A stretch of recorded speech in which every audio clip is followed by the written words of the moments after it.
We're going to sing of his kingship. We're going to sing of his majesty, the Lord Jesus Christ. We're going to sing of his faithfulness this morning. We're going to sing of the living hope found in our Lord and Savior. Hallelujah. We worship you, Jesus. Holy Spirit, come. We open our hearts and our minds to you, and we ask that you would invade us, that you would transform us today. We long for you, Jesus. Come and establish your dominion in this place. Hallelujah. Let every spirit be subject to the authority of Jesus Christ in this place. Hallelujah. Glory. Oh, Jesus. Oh, oh, happy day. Oh, happy day when Jesus washed, when Jesus washed, when Jesus washed, he washed our sins away. Somebody rejoice with me this morning. Hallelujah. Thank you, Lord. Oh, happy day. Oh, happy. Oh, happy day. Oh, when Jesus washed. When Jesus washed. When Jesus washed. When Jesus washed. He washed our sins away. Bless the Lord, oh my soul, this morning. He taught me how to watch and fight and pray. Oh yes, watch and pray and live rejoicing.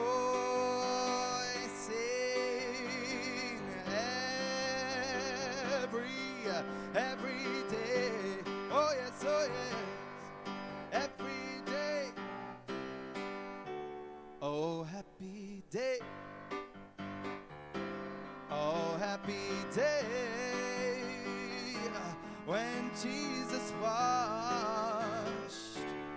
When Jesus washed. Hey, when Jesus washed.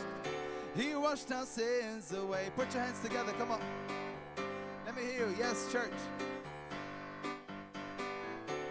He taught me how to watch and fight and pray. Thank you, Lord. Watch and pray and live rejoicing.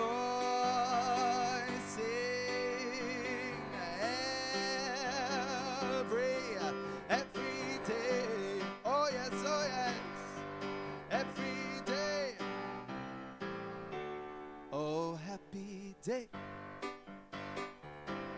Oh, happy day. Oh, when Jesus washed. When Jesus washed. When Jesus washed. He washed my sins away. Hey. Glory to you, Jesus.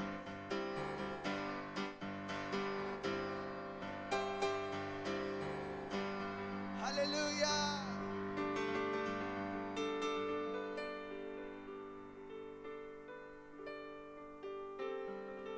Hallelujah. Thank you, Lord, that your blood washes us. It cleanses us as we repent, as we keep coming to you, Lord God. You make us clean. Our robe is washed white in your precious blood, and we magnify you this morning. We give you thanks. This is a cause for joy for us, Lord, and we magnify your holy name. Give thanks to the Lord, our God and King. His love endures forever. He is good, He is above all things. His love endures forever. Sing praise, sing praise. With a mighty hand and outstretched arm, His love endures forever. For the life that's been reborn, His love endures forever. Sing praise, sing praise, oh yes, sing praise, sing praise, oh my soul, sing. Forever God is faithful, forever God is strong, forever God is with us, forever. Oh, from the rising sun to the setting sun, His love, yes, by the grace of God we will carry on His love. Sing praise, sing praise, oh my soul, sing praise, sing praise, forever, forever God is faithful, forever. Louder, forever God is with us, forever. Oh, forever God is faithful, forever God is strong, forever God is with us, forever.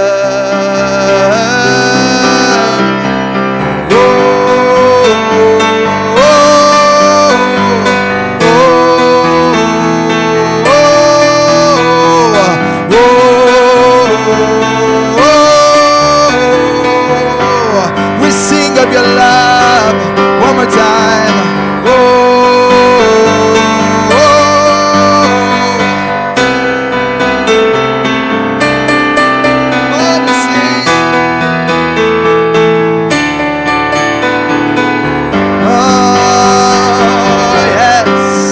Sing praise, sing praise, sing praise. Tell your soul this morning to sing, sing praise, oh, sing praise. Even when you don't feel like it, sing praise, sing praise, oh yes. Forever God is faithful, forever God is strong, forever God is with us, forever. Forever God is faithful, forever God is strong, forever God is with us, forever. Sing a melody. Oh, oh, oh, oh, oh,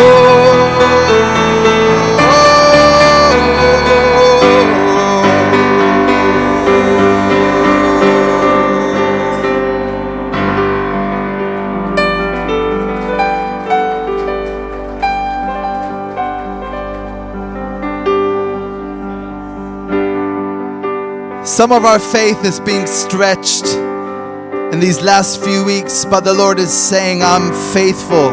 I will fulfill all my promises, and I will confirm my covenant with you. I will confirm my covenant with you. because I am the faithful God, and you will lack no good thing. Hallelujah. We believe it, Lord God. We thank you for your word. Oh Lord, we thank you that you know how to take care of your own body. Your own body. We are members of your body. Hallelujah.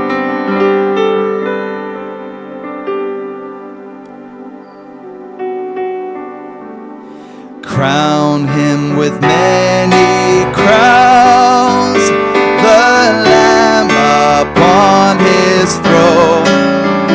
Hark how the heavenly anthem drowns all music, but it's all.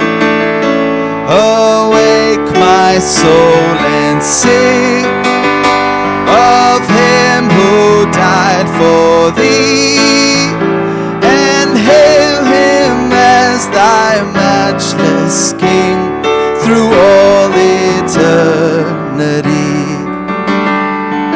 Crown him the Lord of life, who triumphed o'er the grave, and rose victorious in the strife for those he came to save. Yes, his glories now we sing, who died and rose on high, who died eternal life to bring, and lives that death may die.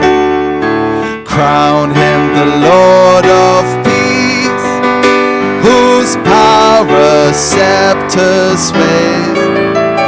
From pole to pole that wars may cease, and all be prayer and praise. Yes, his rays shall know no end, and round his pierced feet fair flowers of paradise extend, their fragrance ever sweet.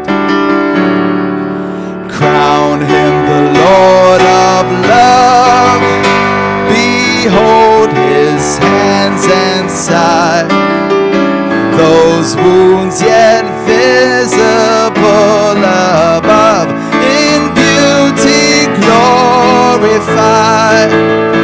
Oh, hail Redeemer, hail, for thou hast died for me.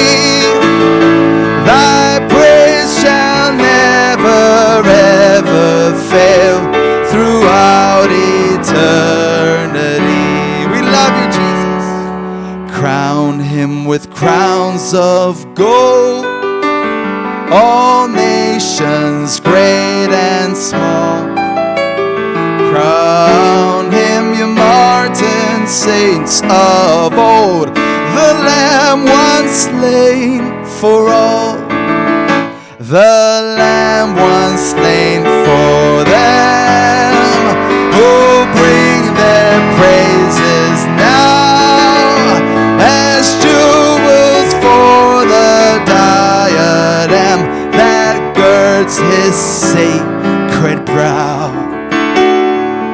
Crown him of lords the Lord, who over all doth reign, who once on earth the incarnate word for ransomed sinners slain, now lives in realms of light, where saints with angels sing their songs before him day and night, their God redeemed.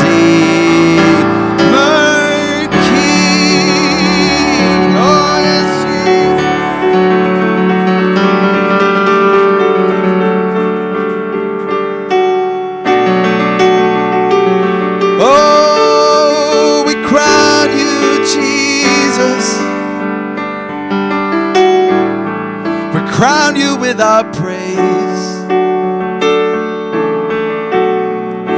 crown you with our praise. Shikarabalara silarabala shi.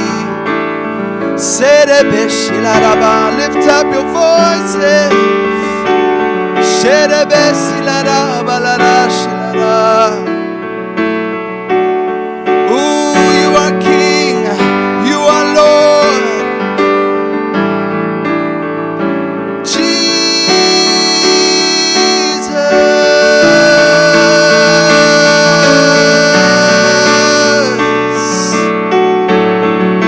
Shout your name, Jesus.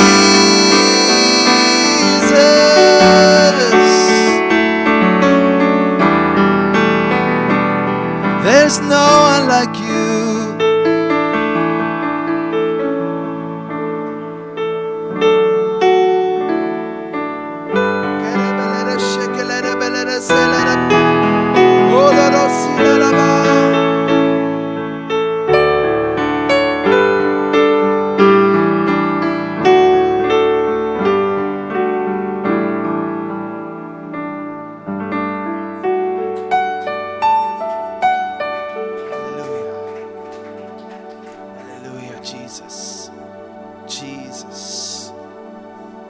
Come, Holy Spirit. Come, Holy Spirit. We want more of you. We want more of you this morning. Saturate us. Invade us, Holy Spirit. We want to see you brightly. We want to see you. As you are, so are we in the world. Hallelujah.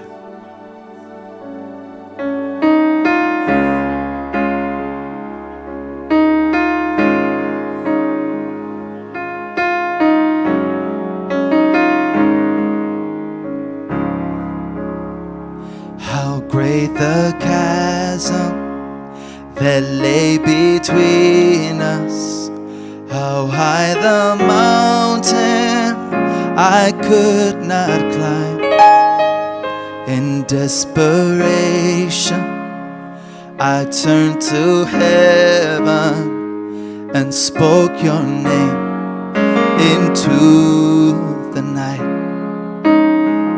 Then through the darkness, your loving kindness tore through the shadows of my soul.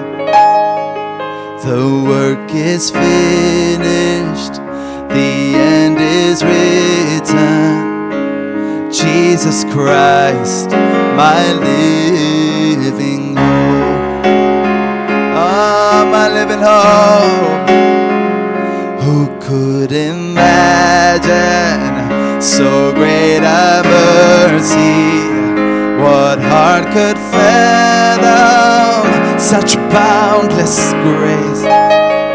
The God of ages stepped down from glory to wear my sin and bear my shame. The cross has spoken, I am forgiven. The King of Kings calls me his own. Beautiful Savior, I'm yours forever.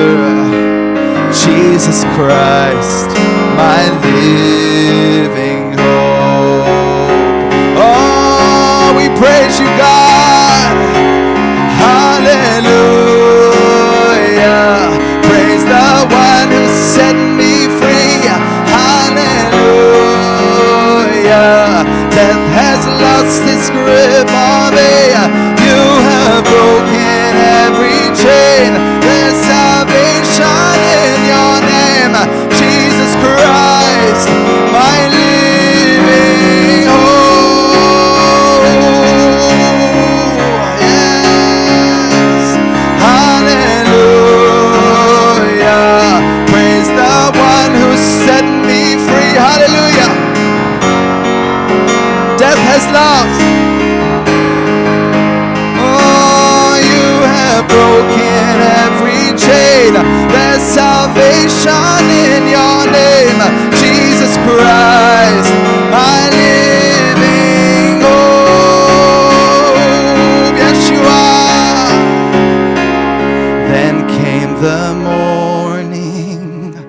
that sealed the promise. Your buried body began to breathe. Out of the silence, the roaring lion declared the grave has no claim on me. Oh yes, one more time. Then came the morning that sealed the promise. Your buried body began to breathe. Out of the silence, the roaring lion declared the grave has no claim on me. Jesus, yours is the victory.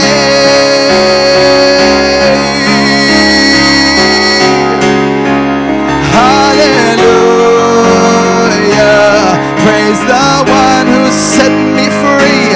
Hallelujah, death has lost.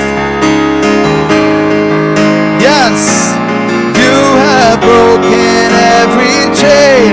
There's salvation in your name, Jesus Christ, my living hope. Yeshua,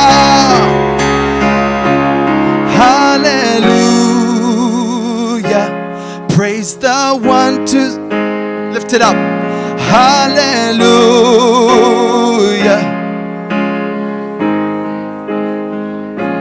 you have broken every chain.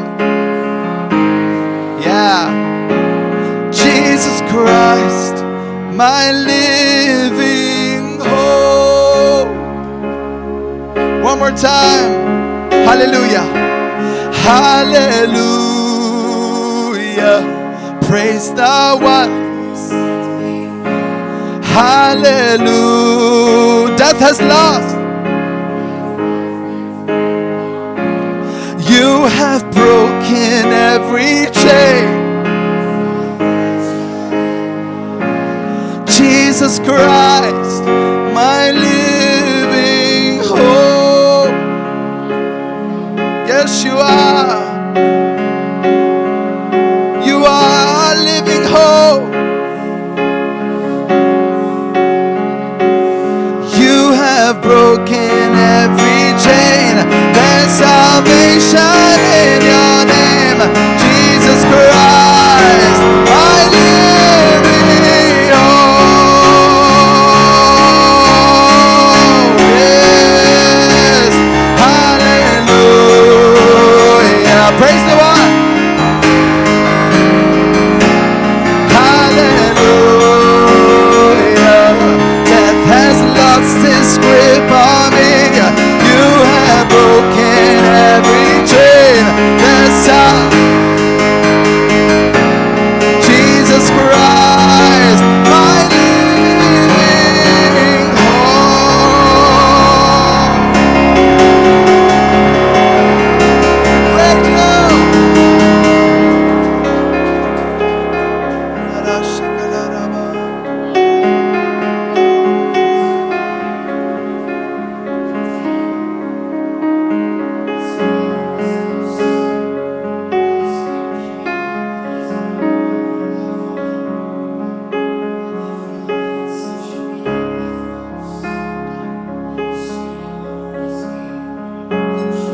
if my people who are called by my name will humble themselves, pray and seek my face and turn from their wicked ways, He will hear from heaven and restore, forgive our sins and heal our land. He will hear from heaven and restore, forgive our sins and heal our land. Heal our land, heal our land, heal our land. Heal our land, Jesus, heal our land. Heal our land, heal our land, heal our land. We pray. Heal our land, Jesus, heal our land.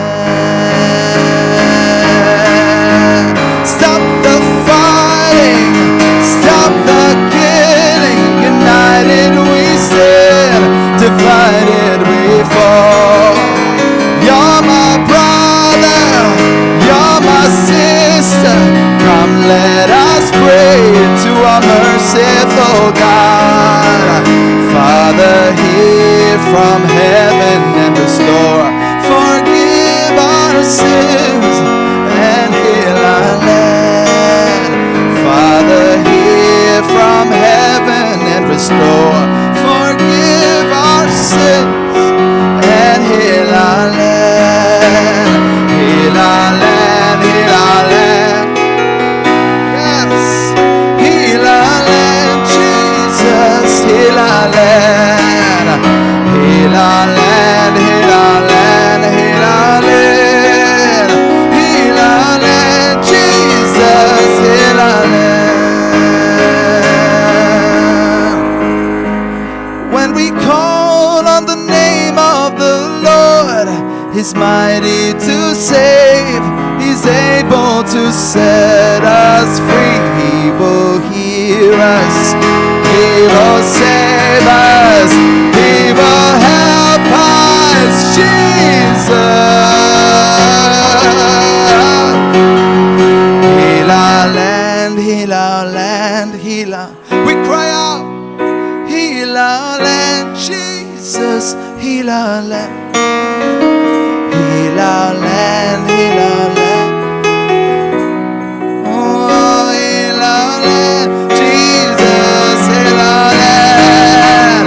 Heal our land, heal our land, heal our land. Heal our land, Jesus, heal our land. One more time. Heal our land, heal our land, heal our land. Heal our land, Jesus, heal our land.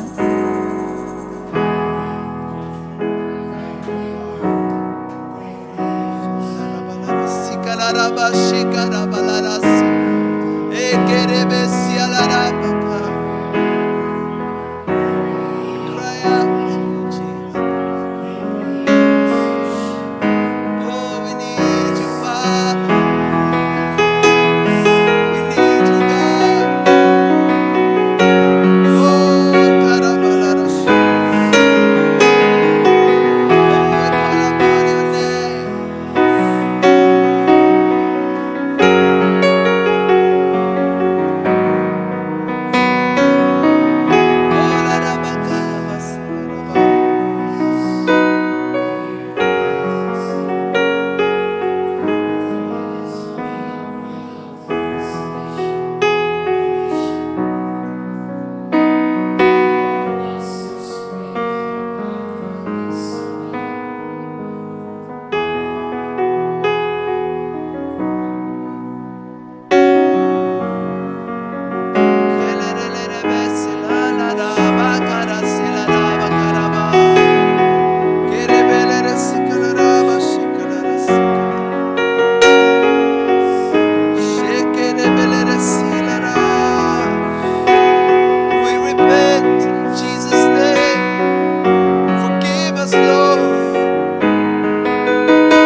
seeking the face of God. They're not coming to the altars and pray on behalf of the nations.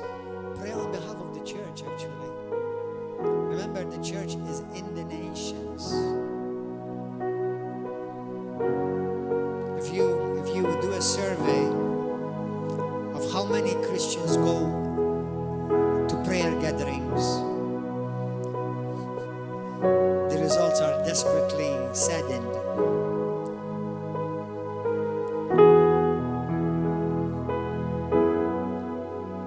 Today, wherever you are, from other nations,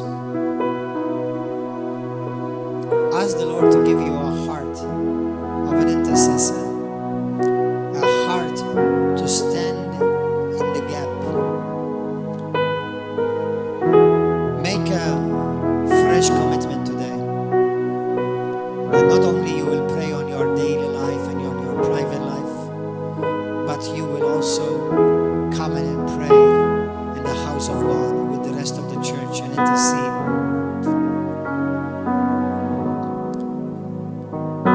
Let's sing this song again. Let's make it our prayer. Wherever you are following from, Kenya, Uganda, India, Pakistan, USA, England, Spain, Italy, Malta, make this song again that we just sung. Make it a prayer that comes out of your heart. Let's sing and pray. If my people who are called by my name will humble themselves, praying my face and turn from their wicked ways, He will hear from heaven and restore, forgive our sins and heal our land. He will hear from heaven and restore, forgive our sins and heal our land. Heal our land, heal our land, heal our land. Heal our land, Jesus, heal our land. Heal our land, heal our land, heal our land. Heal our land, Jesus, heal our land.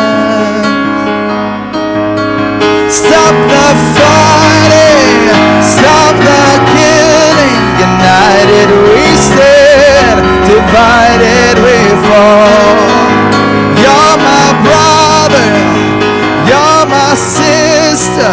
Come let us pray to our merciful God. Father, hear from heaven and restore, forgive our sins and heal our land. Father, hear from heaven and restore, forgive our sins and heal our land. Heal our land, heal our land, heal our land. Heal our land, Jesus, heal our land. Heal our land, heal our land, heal our land. Heal our land, Jesus, heal our land. We praise you, Father. We praise you, Master.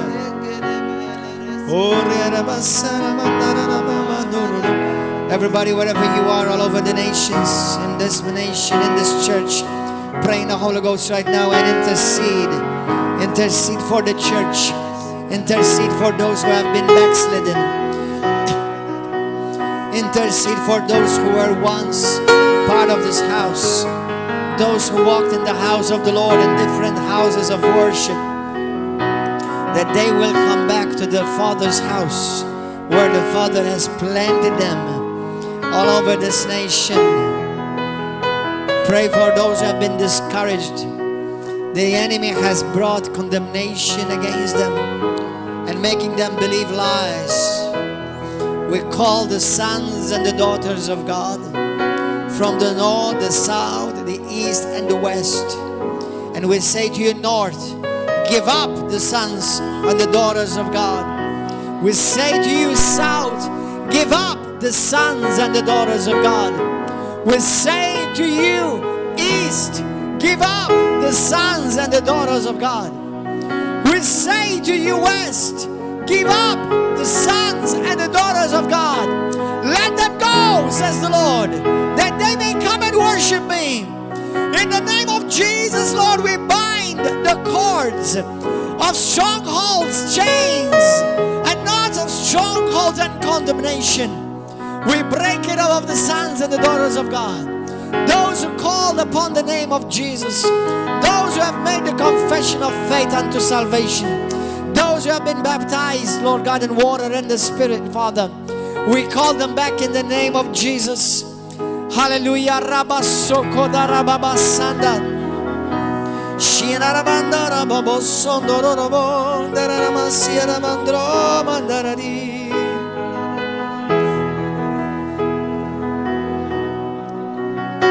Yosoro mandarababa.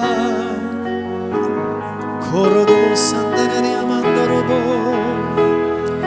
Korodo mandara sandarani amababa bro. Sharabadroyo sorobora namandari mama. Sharabandorobo da sandarani mama brokudorobo. Corona mandraya singindara mandorobo kadara baba. Roka la mandari amandorobo soroma. Praira mandoro mondara mandiri abasso. Father, I ask you to forgive the priests, the Roman Catholic priests, the Protestant priests. Forgive the pastors, the evangelists, the apostles, the prophets, the teachers. Forgive us, O Lord. Forgive the pride, the arrogance between us.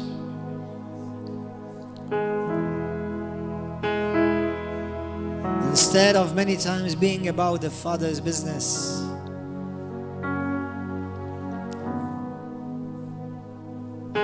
we, your leaders, Father, have many times been the source of division, source of splitting up, source of pain, source of hurt. Forgive the shepherds, O God. Forgive us, all shepherds, who have been weak. And in our weakness, Lord God, many of your sheep have been scattered. Lord, our confidence is not in the flesh or in the arm of man, but our confidence is in you, Lord Jesus. Today, I ask you and we ask you, pour out, O Lord, a spirit of true repentance in the hearts of the leaders of the churches, the bishops, in the hearts of the apostles, in the hearts of the prophets, in the hearts of the evangelists, the teachers and the pastors. Pour out a spirit of supplication and intercession in the hearts of the elders and deacons and those who minister. Pour out, O God, a true hunger for you. Lord, we know that this life is short. Eternity is forever. Help us, Lord, not to waste our time. Give us truly a heart after you, Abba Father. Give us truly a heart after you. May we walk in the fear of God. May all the churches of Malta and Gozo, all the churches where this ministry is represented, Lord, may those ministries, everyone, Lord God, watching, and everyone in every nation, Lord, will you not one more time pour out your Spirit upon the nations, Father. We trust you that Satan will not have the final word, but it will be yours, the final word over our nation, Father. That's why we ask you to revive us again. Revive the church. Remove every form of pride. Remove self-righteousness. Remove self-gratification. Remove the attitude of about my ministry, my calling. For everything belongs to you, O Lord. For we came into this world with nothing. We gave ourselves nothing. We cannot redeem ourselves by anything. And we are yours by right of creation and completely yours by right of redemption. Father, give us a heart of flesh and not of stone. A heart that beats with the same rhythm of your heart. Lord, I'm going to pray this over our nation, Malta, Isaiah 64. And we're going to pray this over the nation of America, the nation of Canada, Australia, all the continent of Africa and all the continent of Asia.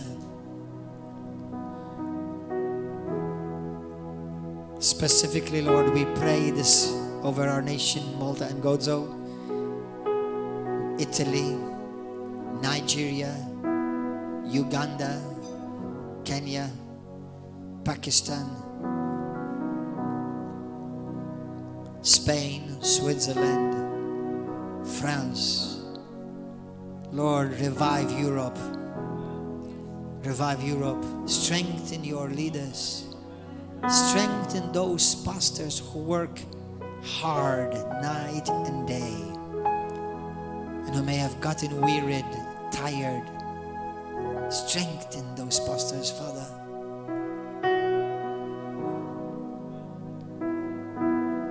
Strengthen those who labor amongst the orphans,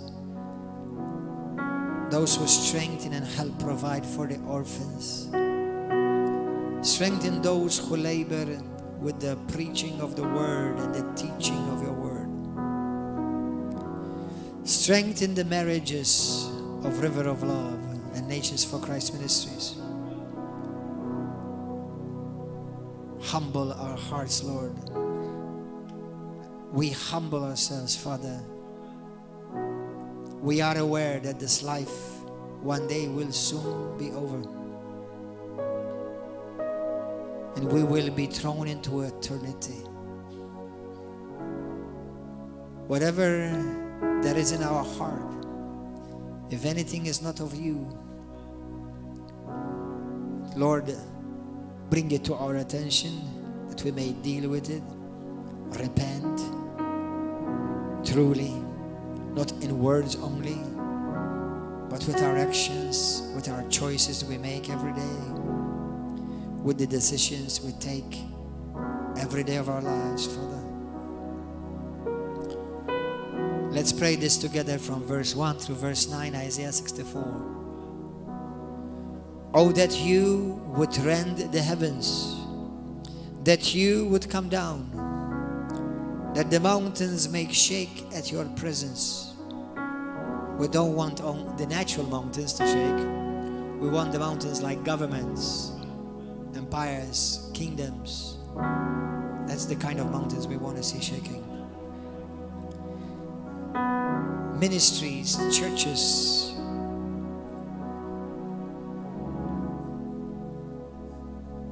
As fire burns brushwood, as fire causes water to boil, to make your name known to your adversaries, that the nations may tremble at your presence.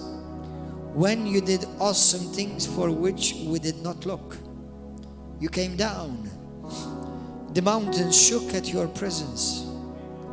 For since the beginning of the world, men have not heard nor perceived by the ear, nor has the eye seen any God beside you, who acts for the one who waits for him.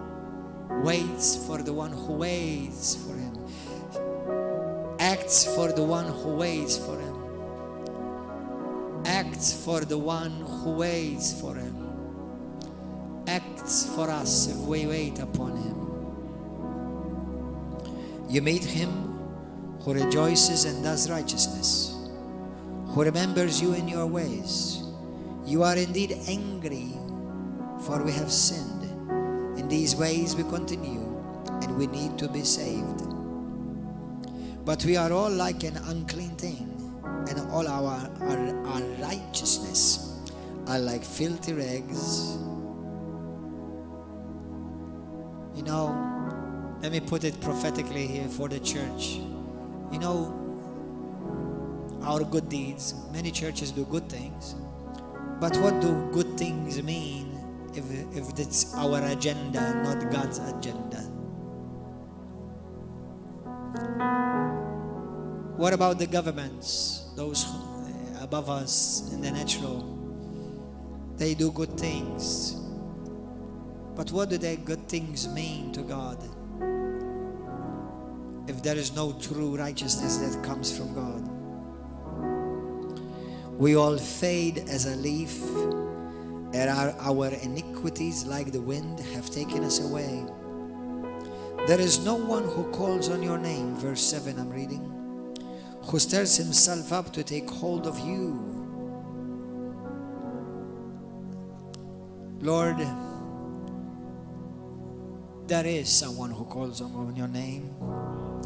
There are hundreds, thousands, possibly millions all over the world right now calling upon the name of Jesus to bring revival to the nations, to heal your church, revive your bride.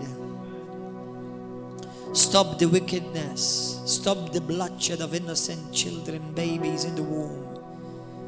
Stop the bloodshed of innocent Christians who are being slaughtered for their faith in India, in Pakistan, in different parts of the world, in the Middle East, in Egypt, in Indonesia.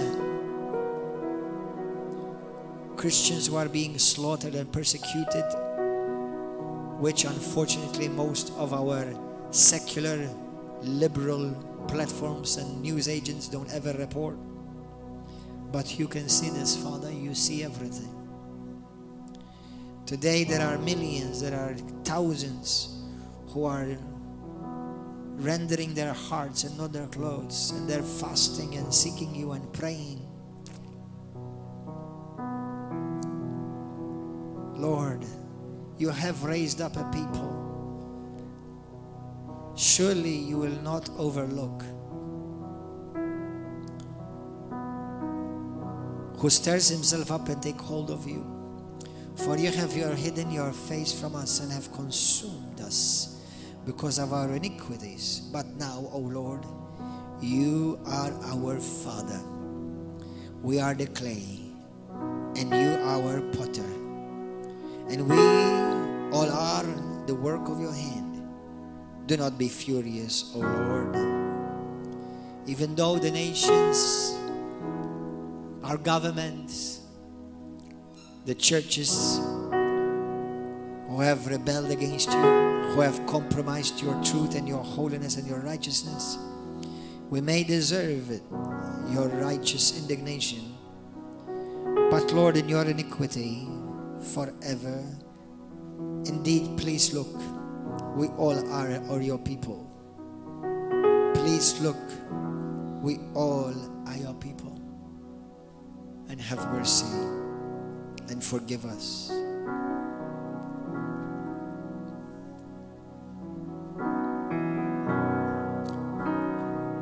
In a few moments, we're going to go to YouTube prayers. We're going to show you some prayers, revival prayers. In a few moments, I want to please ask you, brothers and sisters, this is a special day. It's the 1st of August. It's the beginning of a new month.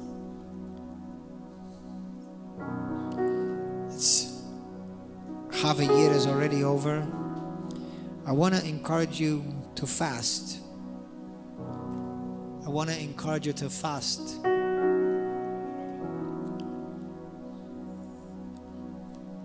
I want to encourage you to fast at least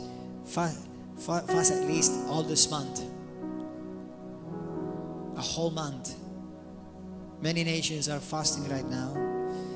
And right now, as we are joined with many nations all over the world, with ministries called Adopt a Nation and Pray for the Nation,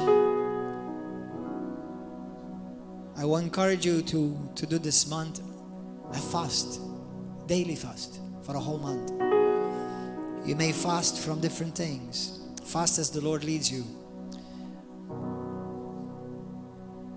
As we gather in our assemblies, pray, spend time praying. In my spirit this week, I felt the Holy Spirit reminding me to remind the people of God, the churches, to pray in the Holy Spirit a lot. Pray in the Holy Spirit a lot.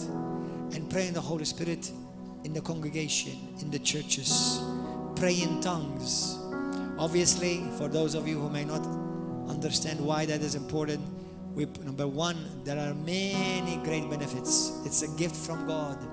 You pray out ministries, you're interceding, you pray the perfect will of God when you pray in tongues.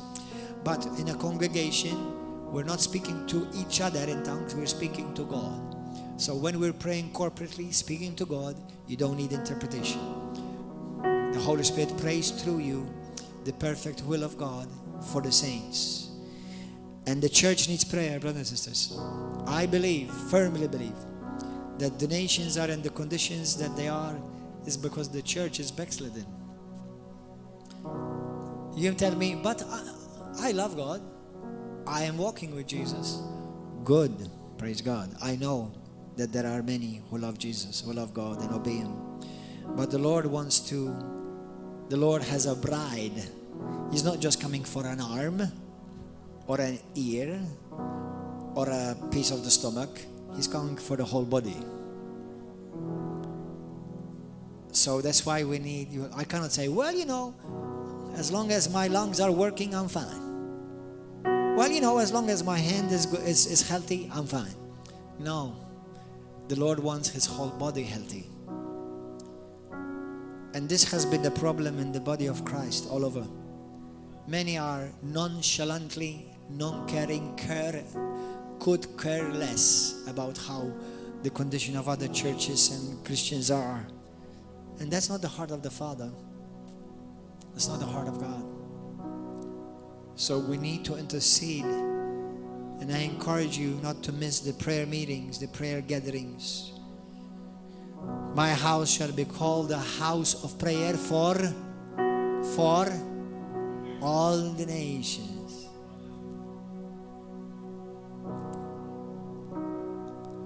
We're about to take our tithes and our offerings.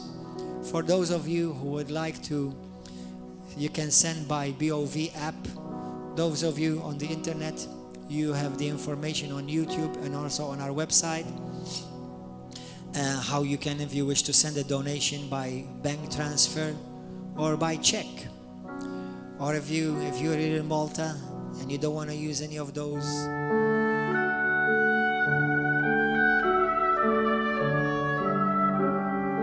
Dear God, I heard preaching last night about national revival, about the passionate and faithful prayers of your people. And we heard how you moved in a powerful way a long time ago. We would love to see you do that again today in America. We believe that you can. We know that you can. Please help us. Revive us again, O Lord. As I think about revival history, my heart is stirred by how you miraculously worked in the days of yesteryear. Your word is filled with your power and the promise of revival. Please turn our hearts to you, O God. Cause your face to shine upon us. We long for a mighty manifestation of your presence. If my people, which are called by my name, shall humble themselves and pray, and seek my face, and turn from their wicked ways, then will I hear from heaven, and will forgive their sin, and will heal their land. We've read about revivals from eyewitness accounts and old books. We've heard the wonderful stories of days gone by, the tent revivals, times when men had to stop preaching because of how dynamically you moved into a service. We stand in awe of what you've done. Arenas packed, altars and aisles flooded with people getting saved or getting right with you. You did all of this, and we believe that you can do it again. We desire to see thy power and thy glory.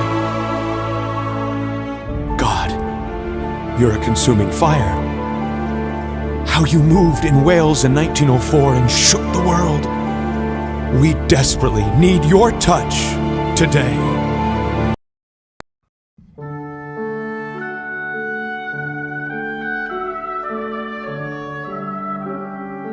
Dear God, I heard preaching last night about national revival, about the passionate and faithful prayers of your people.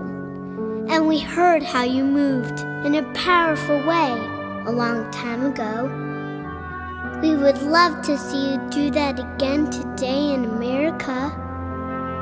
We believe that you can. We know that you can. Please help us. Revive us again, O Lord. As I think about revival history, my heart is stirred by how you miraculously worked in the days of yesteryear. Your word is filled with your power and the promise of revival. Please turn our hearts to you, O God. Cause your face to shine upon us. We long for a mighty manifestation of your presence. If my people, which are called by my name, shall humble themselves and pray, and seek my face, and turn from their wicked ways, then will I hear from heaven, and will forgive their sin, and will heal their land. We've read about revivals from eyewitness accounts and old books. We've heard the wonderful stories of days gone by, the tent revivals, times when men had to stop preaching because of how dynamically you moved into a service. We stand in awe of what you've done. Arenas packed, altars and aisles flooded with people getting saved or getting right with you. You did all of this, and we believe that you can do it again. We desire to see thy power and thy glory. God, you're a consuming fire. How you moved in Wales in 1904 and shook the world. We desperately need your touch today. Revive thy work in the midst of the years. In the midst of the years, make known. In wrath, remember mercy. We know that you're not limited by time and space, but you are limited by our hesitant unbelief and sin. Forgive us! Convict us of our pride and apathy. Tear down the walls of ritualism and indifference. Help us to radically get right with you and be genuinely broken over our sin that grieves your presence and quenches your power. We surrender our lives for the cause of revival and the sake of the gospel. Please, God, do a mighty work in this generation and the one to follow.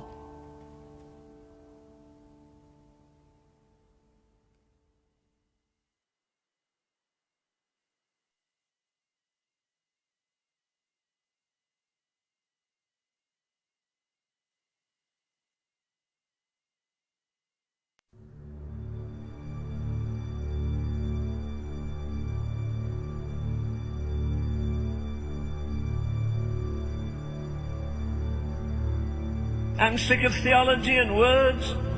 We need God to move in our midst. O thou that dwellest between the cherubims, Lord, don't stay there. Come down here.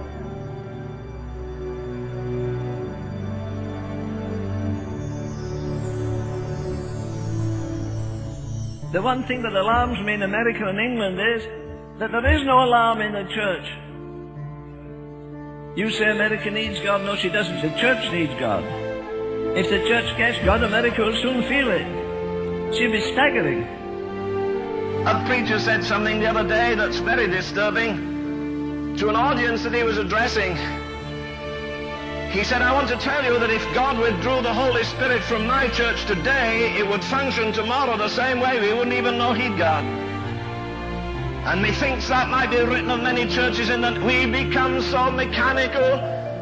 We go in at 11 and come out at 12, and the Holy Ghost must come when we open the door of the church, and he must leave when we lock it. And we try and lay down the track and say, come Holy Ghost, for thee we call, Spirit of burning, come, but come our way.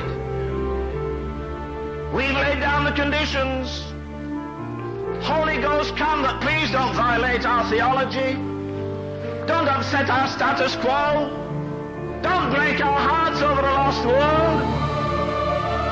Oh, yes, yes, preachers. You and I will raise our hats to Finney and Booth, and we raise our hats to the martyrs, and we thank God for the last drop of their blood, but we won't give him the first drop of ours.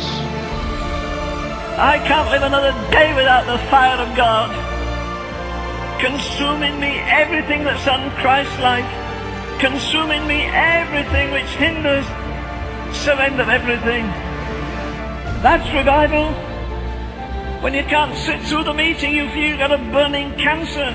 If I don't get to the cross now, I may die before the meeting's over. Every preacher who has lost the fire, you should be on your face down here. You used to burn, but you got so busy with organizing, the fire has gone out. Come on. You can't patch up your prayer life when you get to the judgment seat. You can't sacrifice when you get to the judgment seat. You can't weep when you get to the judgment seat. It's all between here and there. Listen, if our God is a consuming fire, and he is, if he takes up residence in you, you'll burn till you die. God needs a torch of holy fire in your house. He wants a fire in you to read the word of God to your family. He wants the fire of God your neighbors will know. I can't live in coldness anymore. I can't live in blindness anymore. I can't be indifferent to a dying world.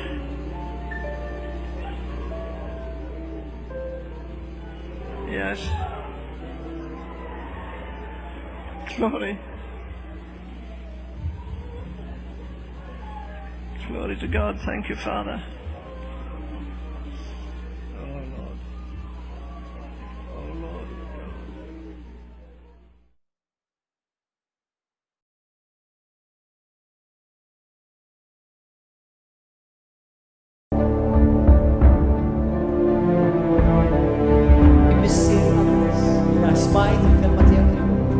Grazzi.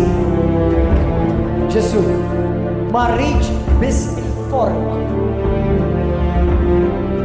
Minix sodisfatt biss li kolli titlu. Ma rridx reliġjon magħmula mill-bniedem. Ġesu, nemmen qalbi kollha li inti li benta u inti Ġesu soprannaturali. Alla tal-mirakli, l-Alla tal-impossibbli. Irrid esperjenza u inkontru ħaj miegħek mulej. Ma rridx biss il-forma ta' barra, irrid mulej transformazzjoni soprannaturali fil-ħajja tiegħek. U rrid ngħix ħajja ta' breakthrough. Kuljum mulej, għax inti Alla ħaj, inti Alla soprannaturali. Spiritu Santu, illum li tolbok invadili moħħi u ħsibiet, invadili qalbi. U nitolbok kull verament is-sija l-Alla tiegħek u s-Salvatur tiegħek.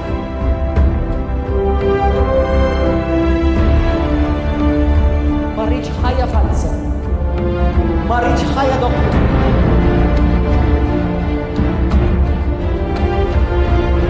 Irrid ħajja ġenwina u reali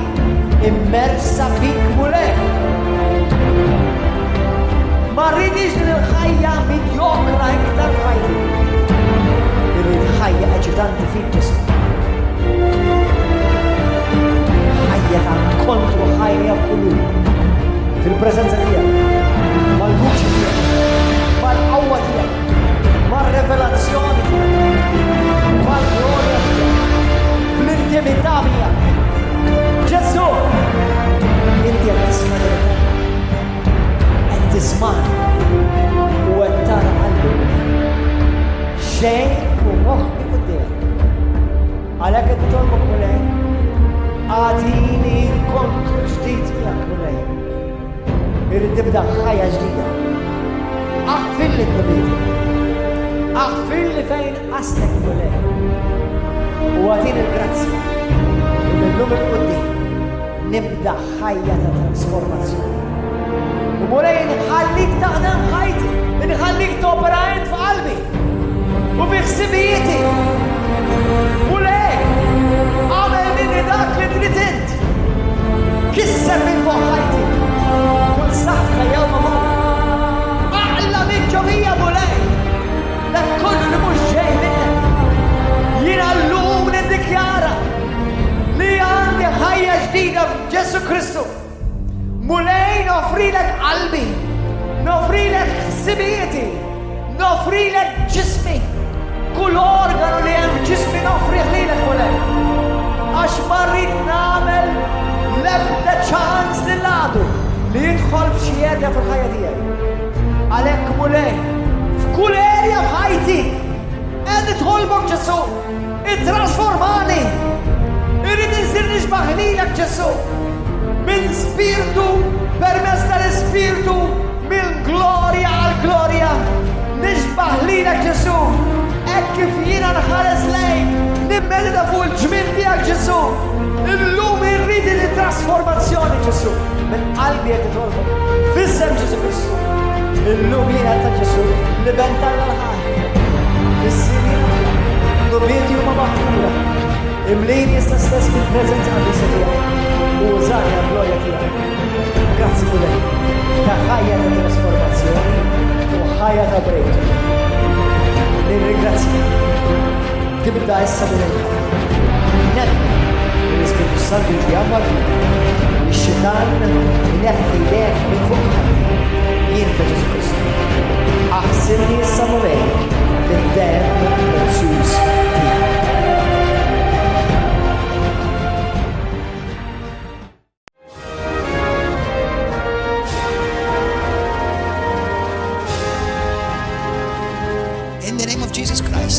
Today, I boldly say, under the mighty hand of God, today as an apostle to this nation, I consecrate Malta. Everyone agree with me. Everyone agree. If you are a pastor in Malta, just agree with me, because I believe you love Jesus too. Agree with me. We consecrate Malta and Gozo today to you, Father God Almighty. We consecrate Malta to Jesus Christ. Father God, we ask you to break the perverse spirit of religion that has put so many in the dangers of hell, has sought to take glory for herself, has sought to take glory for itself, instead of giving you, Lord God, all the glory that you deserve. Lord God, have mercy on this nation. Lord, I know you love Malta. You chose Malta. You sent us your messenger, the Apostle Paul, to preach the gospel of the kingdom. All your true prophets, God, all your true apostles, oh God, you brought them, you sent them to preach the gospel of Jesus Christ, that whoever believes it will be saved and their sins will be forgiven. In Jesus' name, today, I stand in agreement with all those pastors, leaders, evangelists, prophets, and teachers that are standing in agreement with me right now. We consecrate this land. We consecrate this nation of Malta and Gozo to Jesus Christ alone and none other. The name that's above every name. Hallelujah. Thank you, Jesus. Thank you, Lord. Thank you, Lord. And I thank you, Lord God, that we are covered by the blood of Jesus. We are sanctified, purified, and justified in the name of Jesus Christ and by the Spirit of God. We thank you, Lord God, that we are born again. Our names are written in the Lamb's Book of Life. We are saved, we are sanctified, we are purified by the blood of Jesus, not by the works of men, not by religious rites. Lord God, only by one name you have been saved. There's only one name that was given to all men under heaven by which we must be saved. And the very only name is Jesus of Nazareth. Hallelujah. Thank you, Jesus. In Jesus' glorious name. In Jesus' glorious name.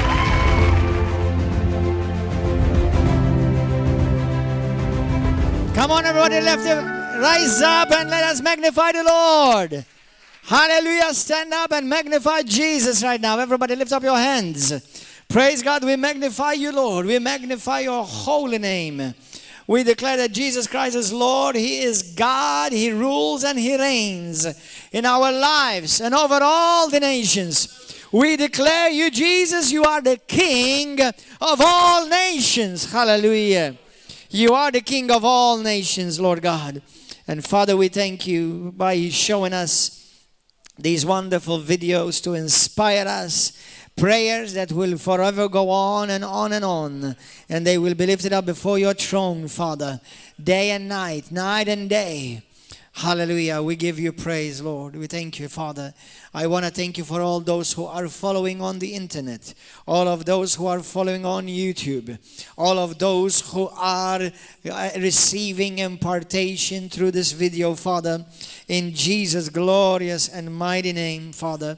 I thank you, Holy God. I ask you, Lord God, that you stretch forth your mighty hand to heal those who may be afflicted by sicknesses, diseases, those who may be afflicted by demons right now. Lord, as this word is going forth, Lord God, that may you touch them, invade their bodies, invade their hearts and their minds. In Jesus' glorious and mighty name. Hallelujah. You may be seated. Praise God. Glory to God. Thank you, Father. You know, as you notice today, we are flowing a bit differently. Hallelujah. We are joined with thousands of brothers and sisters from all over the world, part of a network called Adopt a Nation Prayer. Also, we are in connection with Christ Embassy International from Nigeria, from London, also with our churches and ministries in USA, in Italy, in Uganda, in Kenya.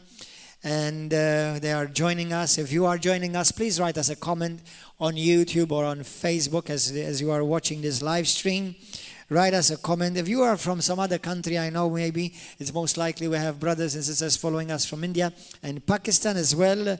If you're from any other nation, Australia, I know we have brothers and sisters following us from Australia. Please write to us. Let us know how this has blessed you and that you are standing in agreement with us as we pray. Hallelujah. Praise God. Why don't we go to the book of Acts chapter 3. You know, it's not like the word is starting now. This is continuing, okay? Hallelujah. Praise God. Towards the end of the service, we will be singing and worshiping the Lord once again. And singing that song, Heal Our Nation, Heal Our Land. You know, these ministries that I've mentioned, we are connecting as we pray for the nations. We are praying for Malta and Gozo today. But more specifically, our first prayer is for the Church of Malta. Amen, brothers and sisters. And those of you from other nations here, you can feel free to come up here later and pray for your nation. Since you are part of this ministry and church, come and pray for your nation. How many people you have from different nations? Lift up your hand. Good, wonderful. Praise God. Yes, good. Thank you, Jesus. Come and pray for your nation. Wonderful. Italy, Pakistan, Canary Islands, right? Canary Islands, Spain. Who else? Where else? Colombia. Gloria a Dios. ¿Cómo se dice? Muy lejos. Muy lejos. Very far. That's right. Wonderful. So I want you to come up and pray, even if you pray in Colombian, okay? God still understands Colombian. Hallelujah. The book of Acts chapter 3. You know, the Lord has placed the church in the nations to be a light for the nations. But how many of you know that much of the church has become dark, dead? We have replaced man's way of doing church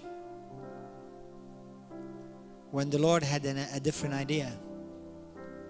The church is not so that we can have beautiful aquariums, but the church is to be the launching pad, training, launching, gathering, worshipping, training, launching, gathering, worshipping, training, launching. Constant cycle. You know, the life of the church can be easily compared to a family in the natural. When you're born and you're a family, you are born to a mom and dad, parents. And I've spoken about this, I'm not going to talk about this today, but I just want to mention that, you know, you are born to parents. I know we have our precious children from Uganda, the orphanages following us right now. Many of them have been abandoned by a mommy or by their daddy, and they have found somebody who will be as a mother and a father to them, to take care of them. But in the realm of the spirit, there are many Christians who still are orphans. I'm not going to get into that right now. I preached about it. Number one, many don't know the Father. They don't know the Father's heart. Second, because of rebellion, because of they were not able to understand that God has a body. Although God loves us on an individual basis, but God loves us as a family. And He loves to see the families coming together. Amen. But when God's purpose is being fulfilled in the nations will be healed. Do you know, I can think about people right now who have, at some point, they were Christians, they were serving God, they were walking with God. Today they're even in some form of place of influence in the politics, but they're no longer fellowshipping. They're no longer walking with God. I pray that if you are listening to this, and if you're one of them, sister or a brother, and you are influential in the political arena of this nation or any other nation, go back to your Father's house. Continue to do in the natural what you are doing, because God wants you to influence every realm. But you cannot be a light unless you are put on charge. The church gatherings, the assemblies, and when things are operating in godly divine order, we come here, we bless the Lord, we bless each other, we get a good charge so that during the week, during our daily life, we go and shine the light of Christ. Without that charge, your light starts going out. So don't say it's one or the other. The Lord never told you to choose. It's both. It's not just both, because it's not just two things really. It's gathering, fellowshipping, worshiping, giving, receiving, going, evangelizing, praying, discipling.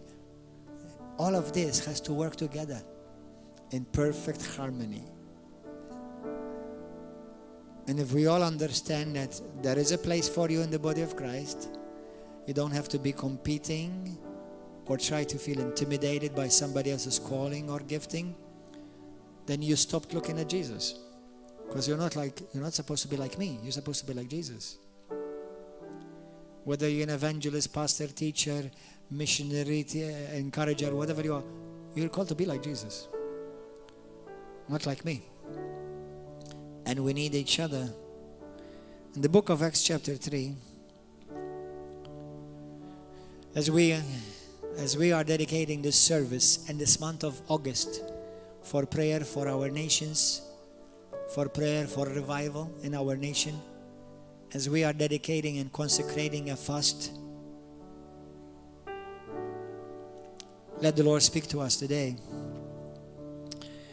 Acts chapter 3 from verse 19. You know, this is Peter speaking I'm not going to do a teaching per se in depth, because I just want us to just receive today impartation and a vision and a heart for revival and for our nation. Teaching, you can go home and do a teaching by yourself. But I'll give you some nuggets to make you think about and to stir you up. I just feel in my spirit right now, the Father is saying to you, Christian behind those screens, you have been out of fellowship for a long time, and the enemy has brought so many distractions to you. Brothers and sisters, my dear brother and my dear sister, the Lord doesn't want your work in the place of your heart. Any work we do as a Christian, we do it out of the heart of the Father. So be careful that you're not doing the work of God without having the right relationship with God. Because you will end up drying up, and you will end up operating in the flesh rather than in the spirit. And there will be a continual struggle in your life. When we operate in the spirit, we operate out of rest, not wrestling. Peter, speaking to the Jewish leaders, speaks this word, which I also believe it applies to the church at large. And he says to them, repent, therefore, and be converted, that your sins may be blotted out, so that times of refreshing may come from the presence of the Lord, and that he may send Jesus Christ, who was preached to you before, whom heaven must receive until the times of restoration of all things, which God has spoken by the mouth of all his prophets since the world began. Let's go again over. Repent. The word, remember, repent means, means to go back again. And pent means to the place of high place where you've fallen from. So go back to the place, to the high place from where you have fallen, therefore, and be converted. Be converted. Be changed. That your sins may be blotted out. So times of refreshing. That word refreshing is the word revival. In Greek is the word revival. So that times of revival may come from the presence of God. Revival, what is revival? Now you can give me many definitions and many of them may be right. But revival is the tangible, manifest presence of God over the people of God. Now some who are teachers and they love to dig, let me get to dig with you a bit. They say to me, they would say, but Pastor, this is to non-believers. They were not even born again yet. You're absolutely right. But number one, it still remains the Word of God. And do you think that the church does not need to repent? Why do you think Jesus, in the book of Revelations, the 7 churches, he constantly tells them, repent, repent, repent, repent. To the churches, those who are born again, those who are Christians. So there is a repentance, a place for repentance in the church. You see, in the book of Hebrews 12:29, Jesus says, or Paul, the author, or those who believe it's Paul who wrote it, says, our God is consuming fire. Brothers, Christians all over the world, if you're not burning, you have to question whether you have God. Revival is God's fire burning in the Christian. Are you burning or you burnt out? Are you burning? Because unless you're burning, you cannot help this nation. we become good for nothing, just like Jesus says. A salt who've lost its taste, it only becomes good to be trampled upon. Look at all the churches, what's happening to all the churches all over the world. In some nations, literally, churches literally are being trampled upon, in the very literal sense. When you have governments all over the world who bully the church of God, which is supposed to be the light and the fire of God upon this earth, the fire and the flame that constantly burns before God constantly, and then we end up being trampled upon. We end up being trampled upon because we've lost the fire of God. Nobody tramples fire.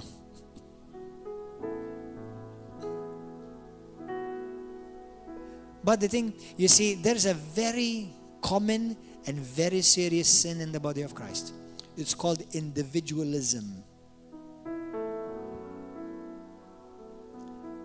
It's called independentism.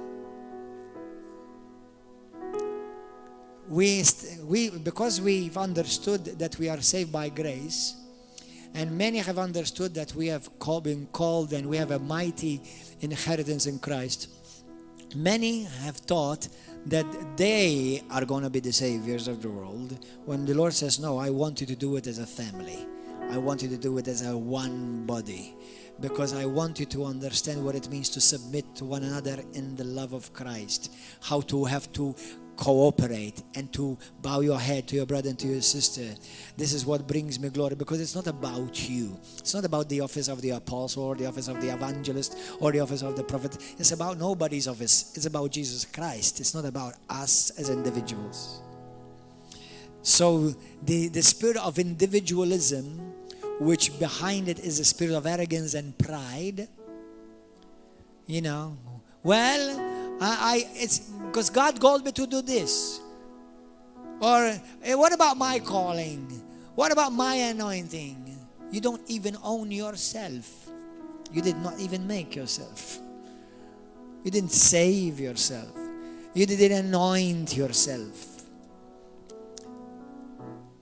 I want to say, out of love, I realize that in the world there are false churches, some by which have been started literally by Satan himself.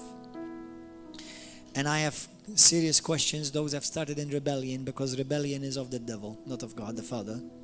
But let me put that aside for now. But those churches who boast of being independent, would you please reconsider humbly?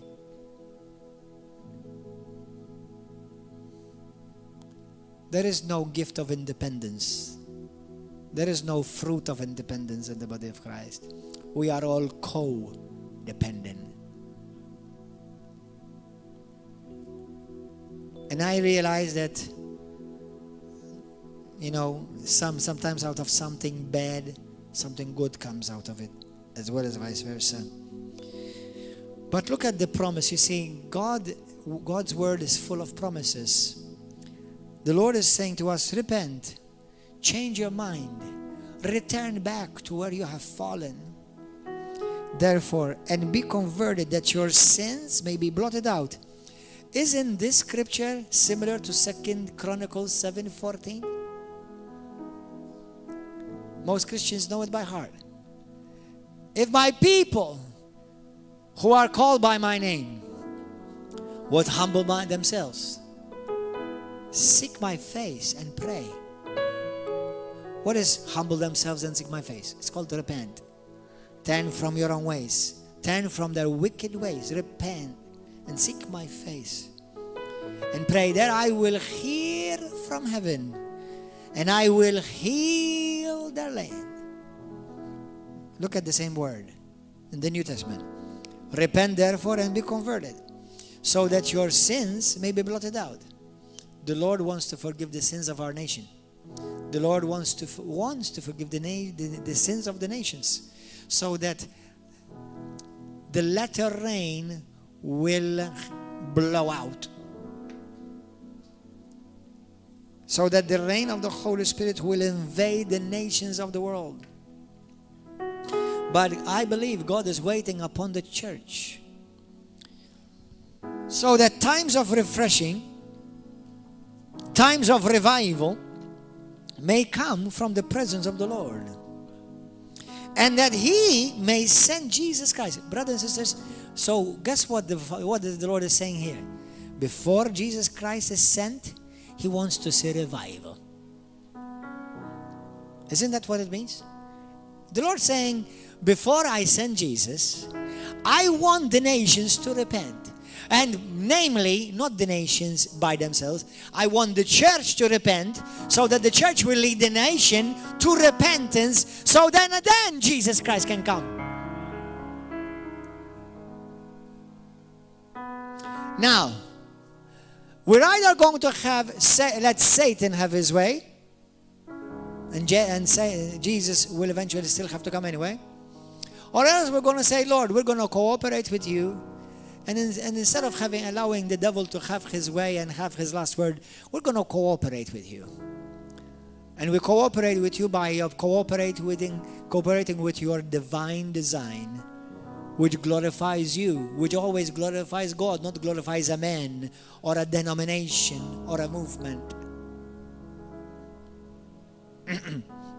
Hallelujah. What is revival? What is the reason for revival?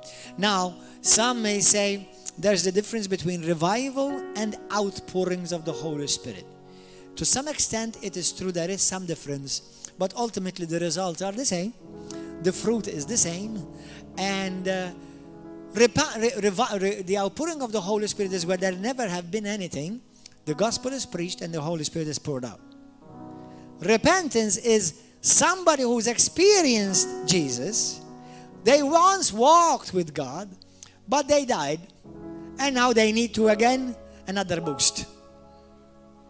Revival. So when we pray for revival, we're practically asking, Lord, raise us from the dead.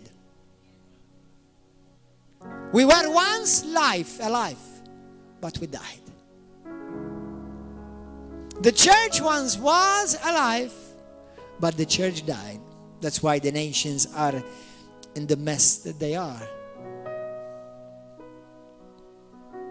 Revival can only come from God. Revival is not dancing, it's not jumping, it's not running around the room. Now you can do all of that without a revival. We can have a Christian party and we do that. And there's nothing wrong with that as long as it's in its setting. But that's not revival. There may be a stirring of the Holy Spirit, and that's fine, it's good, it has its place. But that's not revival. Revival is when God's heart grips you. When my heart beats with the same rhythm of God's heart. Revival is when my focus and my purpose in my life is to see God's will being done and accomplished in our nation, in my life, in the church. Revival is when His presence, there's more of Him and less of you. That's my best definition of revival.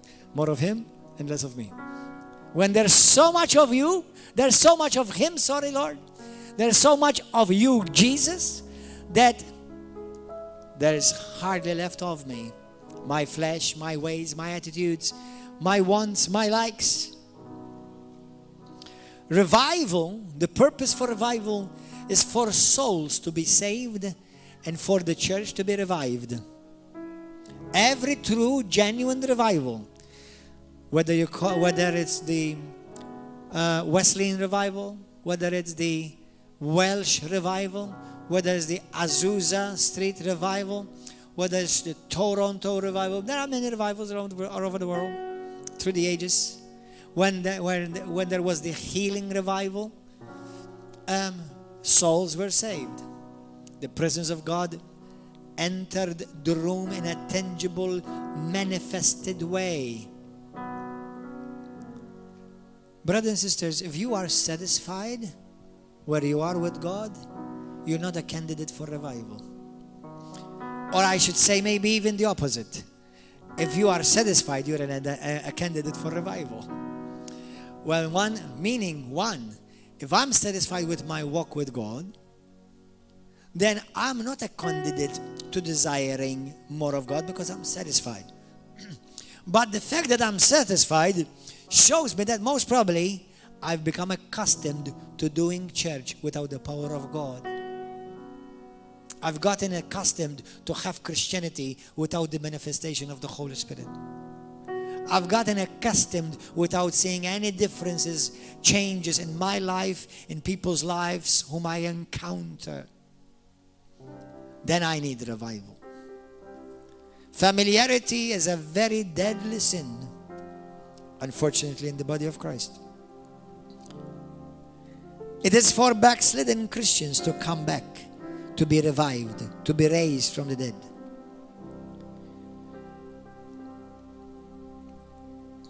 Revival is so that what was once ours and lost, we regain it back. You see in the Bible, in the Old, even in the Old Testament, but even the book of Acts, when you see revival, the promises of God, the outpouring of the Holy Spirit,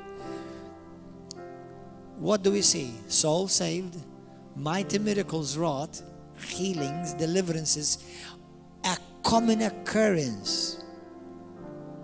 Not a special conference, a common occurrence. How many of you are hungry for that? Anybody is hungry for that? Brothers and sisters, one of the keys for revival is hungry. One of the keys for revival is hunger. Hunger for the presence of God. Hunger for the manifestation of God's supernatural power. Today, most churches, they've become museums of old furniture. Some have become museums of technology. And they have kicked out the presence of God. Instead of many leaders, us leaders, I'm going to put myself in it too. Instead of we catered and ushered the presence of God, instead we catered for the very much lack of hunger of the people. So instead of giving them meat, so they will not run away, we gave them breakfast, we gave them farleys. Remember farleys? We gave them gugu. So they went to stay in the church, getting accustomed to no power, no manifestation, no conviction. And we have to keep it short, otherwise people will leave the church. If people leave the church, your church needs revival. If people leave the church, the church that you're pastoring needs revival. Or if you're that so boring, then you need revival. The pastor needs revival, or the leader needs revival, or all of us need revival. Hallelujah. There are different aspects of revival, but the main ones would be to revive and to awaken the church and make it holy. Make the church holy, on fire for God and for souls to be saved. Today we need to repent as a church for the nation and on behalf of all the churches, because the church have compromised the truth of the gospel. Some may say, but not us, pastor. But we are part of the church. You may have not compromised upon the identity of who Jesus is, for example. But what about if you have compromised about maintaining unity?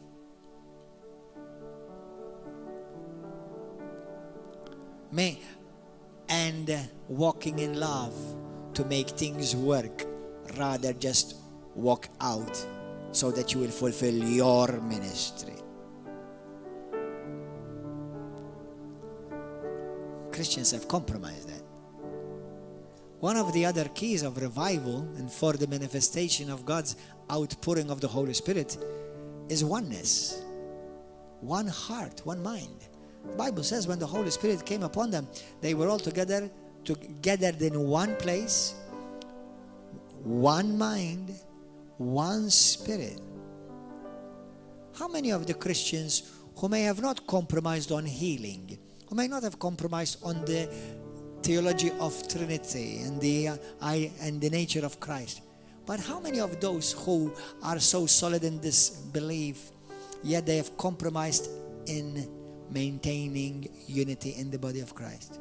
And they've run from one church to the other, taking it against this pastor, split that church, attack that man, attack this church. How many of us? You see, we've compromised. Don't take only one thing and say, no, I haven't compromised. So the church needs to repent from that. We all need to repent from that. We need to repent because many have resisted the Holy Spirit. And instead, welcome the Holy Spirit and say, Holy Spirit, have your way. Sometimes we've even called it of the devil.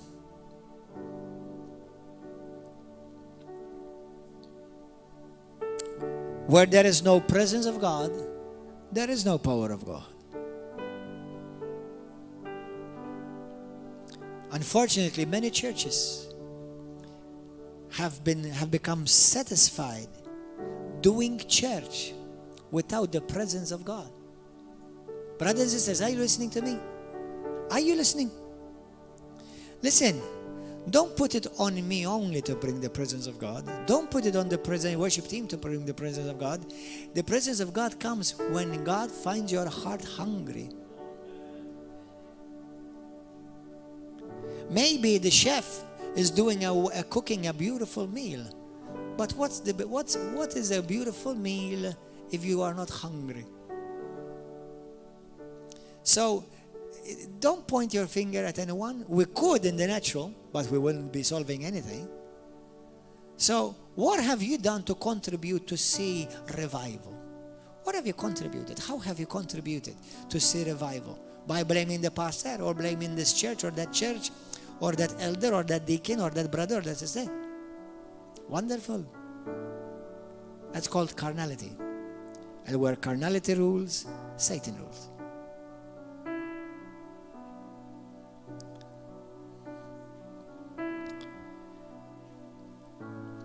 Revival is to restore the presence of God in the house of God. And yes, we are the house of God on an individual basis, but we're also the house of God on a corporate base. Don't choose one or the other. The Bible talks about both.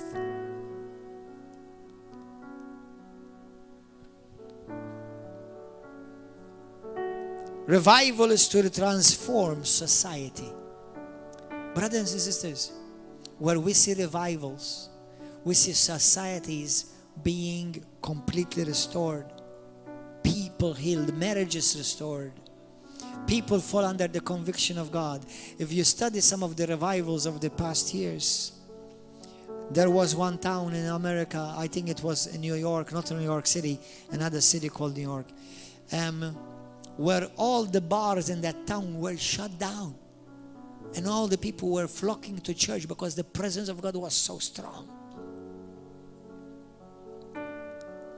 When you see some of the revivals, for example, in different parts of, even for example in South America, when all the jails closed down, the bars closed down, the produce, the businesses of the farmers exploded, scientists scratching their head, how are they, in 1 year, for example, we used to get out about 40 trucks per year in produce, export, and now we're getting 40 trucks per month.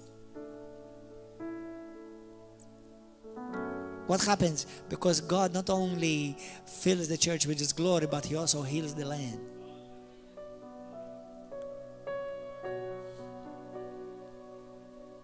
Thank you, Lord. Revival is to restore men and women back in the right relationship with God. Back in right relationship with God.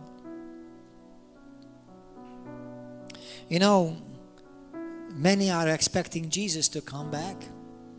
And I do believe we're living in the last days.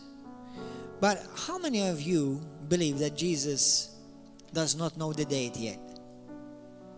Now, I know, now from one perspective, we know that God knows everything and we know that Jesus knows everything. But I am wondering, I had this wild thought last night.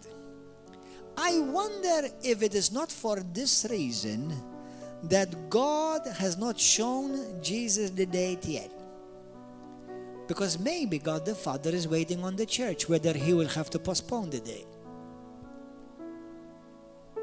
Did you get that? Did you get that? What about if God has not sent Jesus yet because his return date has not been set?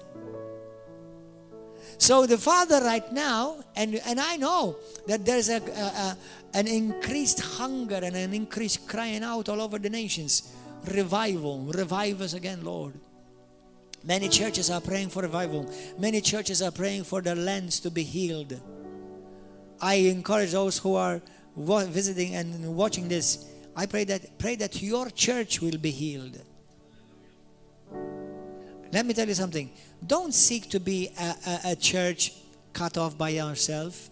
I know sometimes people shun you out, but from your place, from your point of view, from your side, don't shun out other churches. God may be sending churches to network because God wants to pour out the blessing not upon you only, but also through you. We are part of a bigger movement in church that River of Love is under. And I'm proud of that. And I'm grateful for that. And I believe in that. Because I don't believe in the kingdom there's no one who's not under someone. And don't forget about trying to find somebody to submit under, somebody perfect. Jesus Christ is the only one we submit under who is perfect. But the rest, they are humans. We have to deal with them.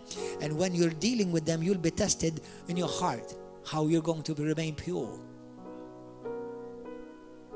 Because everybody can say, well, yeah, I love Jesus. Well, continue to love Jesus as you deal with your brother. Continue to love Jesus as you deal with your sister. And show respect and honor and submission and an attitude to work together rather than individualism. Hallelujah. No church, there's not one congregation alike. We're all uniquely different. We have all different strengths, different, obviously every true church definitely is to glorify Jesus. And most of the basics, you find them in most good churches. But every church has a bit of a different DNA. Because we're also unique. Every one of us is unique. As we pray today, let's pray the promises of God over our nation. Pray the promises of God, for the promises of God, what He has promised for that nation. As we pray today, let's pray for God's mercy to forgive our land. We know that the Bible warns us about being careful what to say, for every idle word will have to be given account on that day of judgment. Go to the book of Habakkuk chapter 3, and we're going to pray in a moment. Habakkuk chapter 3, verse 1 and 2. A prayer of Habakkuk the prophet on Sigionoth. O Lord, I have heard your speech and was afraid. O Lord, revive your work in the midst of the years. In the midst of the years, make it known. In wrath, remember mercy. In wrath, remember mercy. The book of Isaiah 59. Isaiah 59. Look at the heart of God. Listen, brothers, if the Lord truly was eager to destroy the nations, and He is going to destroy the world with fire one day, but if He was so eager to do it, why He would be so patient? Why would He be so patient? I believe part of the answer is you and me. Because we're praying, and we're going to pray more. Many churches are praying. Many Christians are praying. You see, as long as there is somebody who's interceding, I believe that God's hand of judgment will not come. It may come in pockets in different places, but how many of you would like to be here when the fire of God falls upon this earth? Of judgment. Nobody wants to be here. Okay? And believe me, I believe that the Father does not want us. None of us will be here. And I don't believe we will be here either, because we're not destined for wrath. All I'm saying is this. The concept is this, that God is so good. He's so patient. Listen, let's look at America. America, I do believe, I thank God for America. I lived in America for many years, and I have discovered who Christ really is, beginning from America. So the Lord used that nation for me to make me very much of what I am today. But look at all the millions of babies America aboard, innocent blood that America sheds every year. Upon that alone, God has every right to destroy it. England. What about the innocent blood of martyrs, of Christians? And I'm not talking about adults, although that's also unjust, because there are many missionaries, pastors, evangelists, missionaries of all denominations being martyred, killed, tortured. But what about when they torture little innocent Christian girls and put them in a camp of perverse, diabolical, hell-filled, demonized people, and torture a girl night after night by many men because she's a Christian? Why would God not destroy them? And that will open another can of worms. All I'm saying is, because God is patient, because listen, as horrible as that sin may be, there's no comparison to how horrible hell will be. So he desires for people to be saved. He desires for nations to be saved, including wicked nations. And there will come a day where they will be severely dealt with. But until you and I pray, heal our land, and the church repents, I believe God can change nations, and God will bring repentance, and the fear of God will fall upon our prime minister, our parliament people, those who represent us in government, the leaders who lead our nation, on our president, that the fear of God will grip them in Jesus' name. If the fire of God burns in the house of God, so as he desires. Amen? Hallelujah.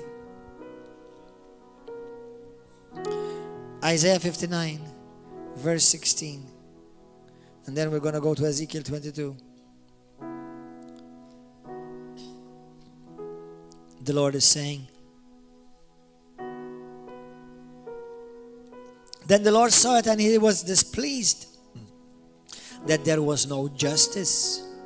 Look, he saw that there was no man, and wondered that there was no one, no intercessor.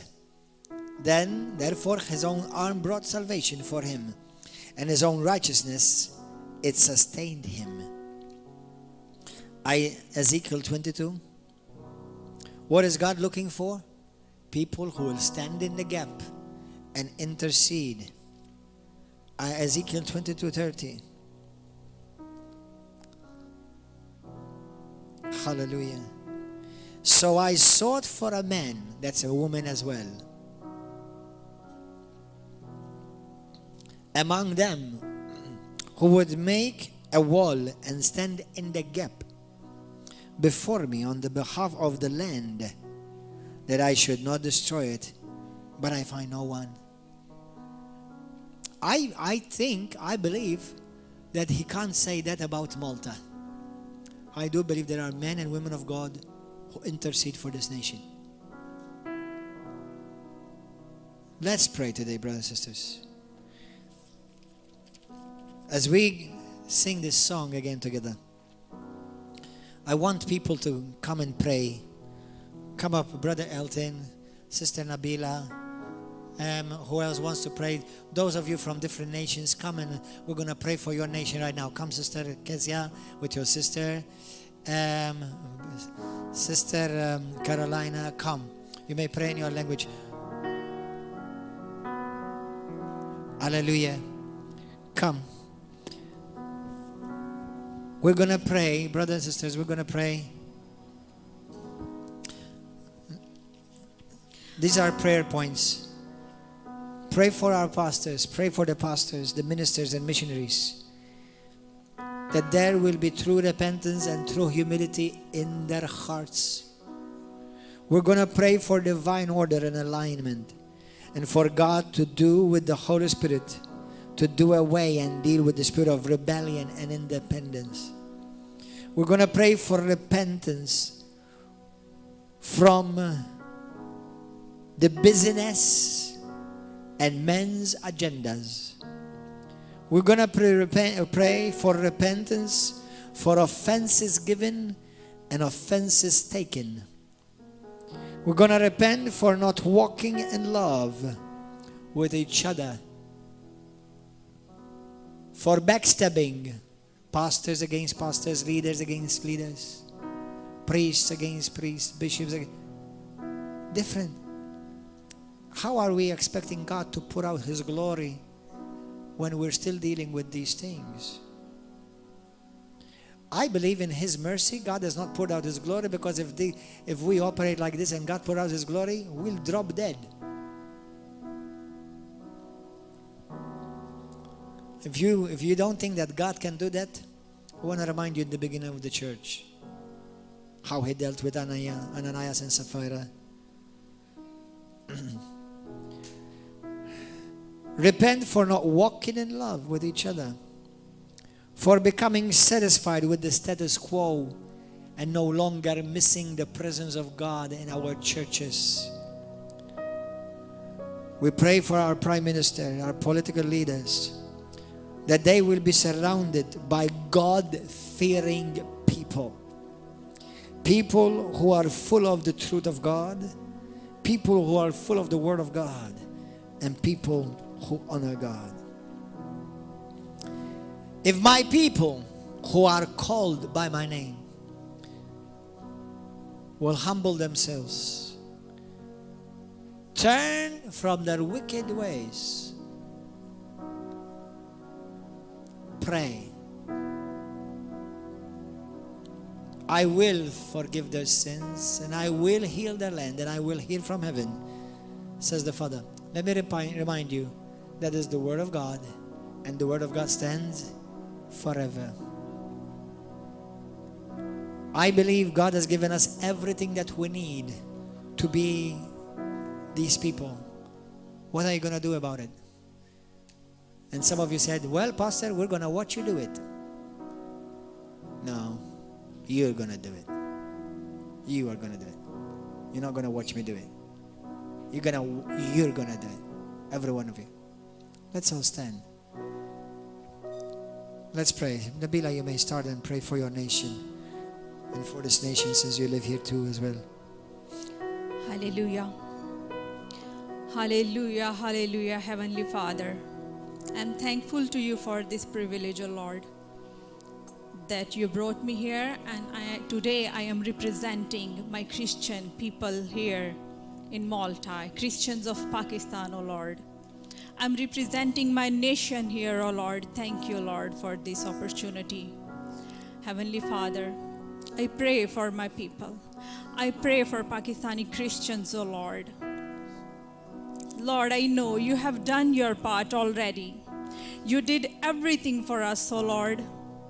You have given your only begotten Son for us, O Lord. He shed his blood already, and he already did everything for us. Now it is our part to do something, O Lord. So today, I'm praying for my people, O Lord. Although many of them, many Christians in Pakistan, they forgot their identity, and they are trying to please other people. And literally, I would like to say, literally, they have lost their identity, O Lord. Heavenly Father, I ask you to touch them so they may recognize their identity again, O Lord. So they may, Lord, repent. Lord, they come to you. Hallelujah, hallelujah. Heavenly Father, bless them, O Lord. Touch them, O Lord. Raise more sons and daughters, O Lord, in Pakistan. More faithful sons and daughters, O Lord, who can help their people to bring them back to the Lord, to recognize them, to realize them who they are. They belong to the Son of God. Thank you, Jesus. And I want to pray for my pastors in Pakistan. I know most of them are living in fear, and they are trying to please the authorities, and they are trying to please the government, and they are trying to please the people, O Lord. But they forgot they must please the God. They must have to do your work, O Lord. Heavenly Father, on social media, on channels, they are not saying what they're supposed to say, Lord. Heavenly Father, touch them. Touch them, O Lord. I want your blessings, O Lord. I know you are richly giver. You are not tight-fisted. You are not withholder, O God. So today, Lord, I want you to touch my people, O Yes, Lord. Lord. Bless them abundantly, O Lord, so they may repent, they may come back to you, O Lord. Hallelujah. So they may know they have to do their part, O Lord. They forgot who they are, O Lord. Jesus. Heavenly Father, I know in the Pakistani law it is forbidden, it is not allowed any other religion, like without Muslims no one can rule the Pakistan. No one can be the prime minister of Pakistan except Muslims, O Lord. But I know you can do. I want Christian leader over Pakistan, Lord, raise O up Lord. Christian leaders, Father. Heavenly Father, In if government, there is Lord. no Christian leader, if Turn it the is not tables. in their law, Lord, I want my current president and I want my current prime minister to accept Jesus right now. Hallelujah, Turn the tables, Lord. Lord. Bring revival in my country, O Lord. Bring revival in my people, O Lord, so they may come before you. I request you to touch them, and every knee shall bow down before the Lord. Hallelujah. I want to lift Punjab, Sindh, Ħadd and Balochistan, every corner of Pakistan, O Lord. Every knee, every head may bow down before the Lord Jesus, and they accept him, their savior and their leader, and they follow Jesus Christ. Hallelujah, Jesus. Today, I want not only to pray for Pakistan, but I want to pray for Thailand and for Malta. Amen. Because your daughter, Nabila, stepped in Thailand and in Malta, Lord. I went there and I came here, O Lord. So I want to lift these nations in your presence, O Lord. Heavenly Father, touch the leaders, touch the peoples, touch the church, O Lord. We may know our responsibilities. Lord, I want to do my part. Heavenly Father, guide me, teach me, and lead me how to do my part, O Lord. I ask these few words in the name of Jesus, our Savior. Amen. Hallelujah. Yes, Lord, we agree, Lord. We agree in Jesus' name. Hallelujah.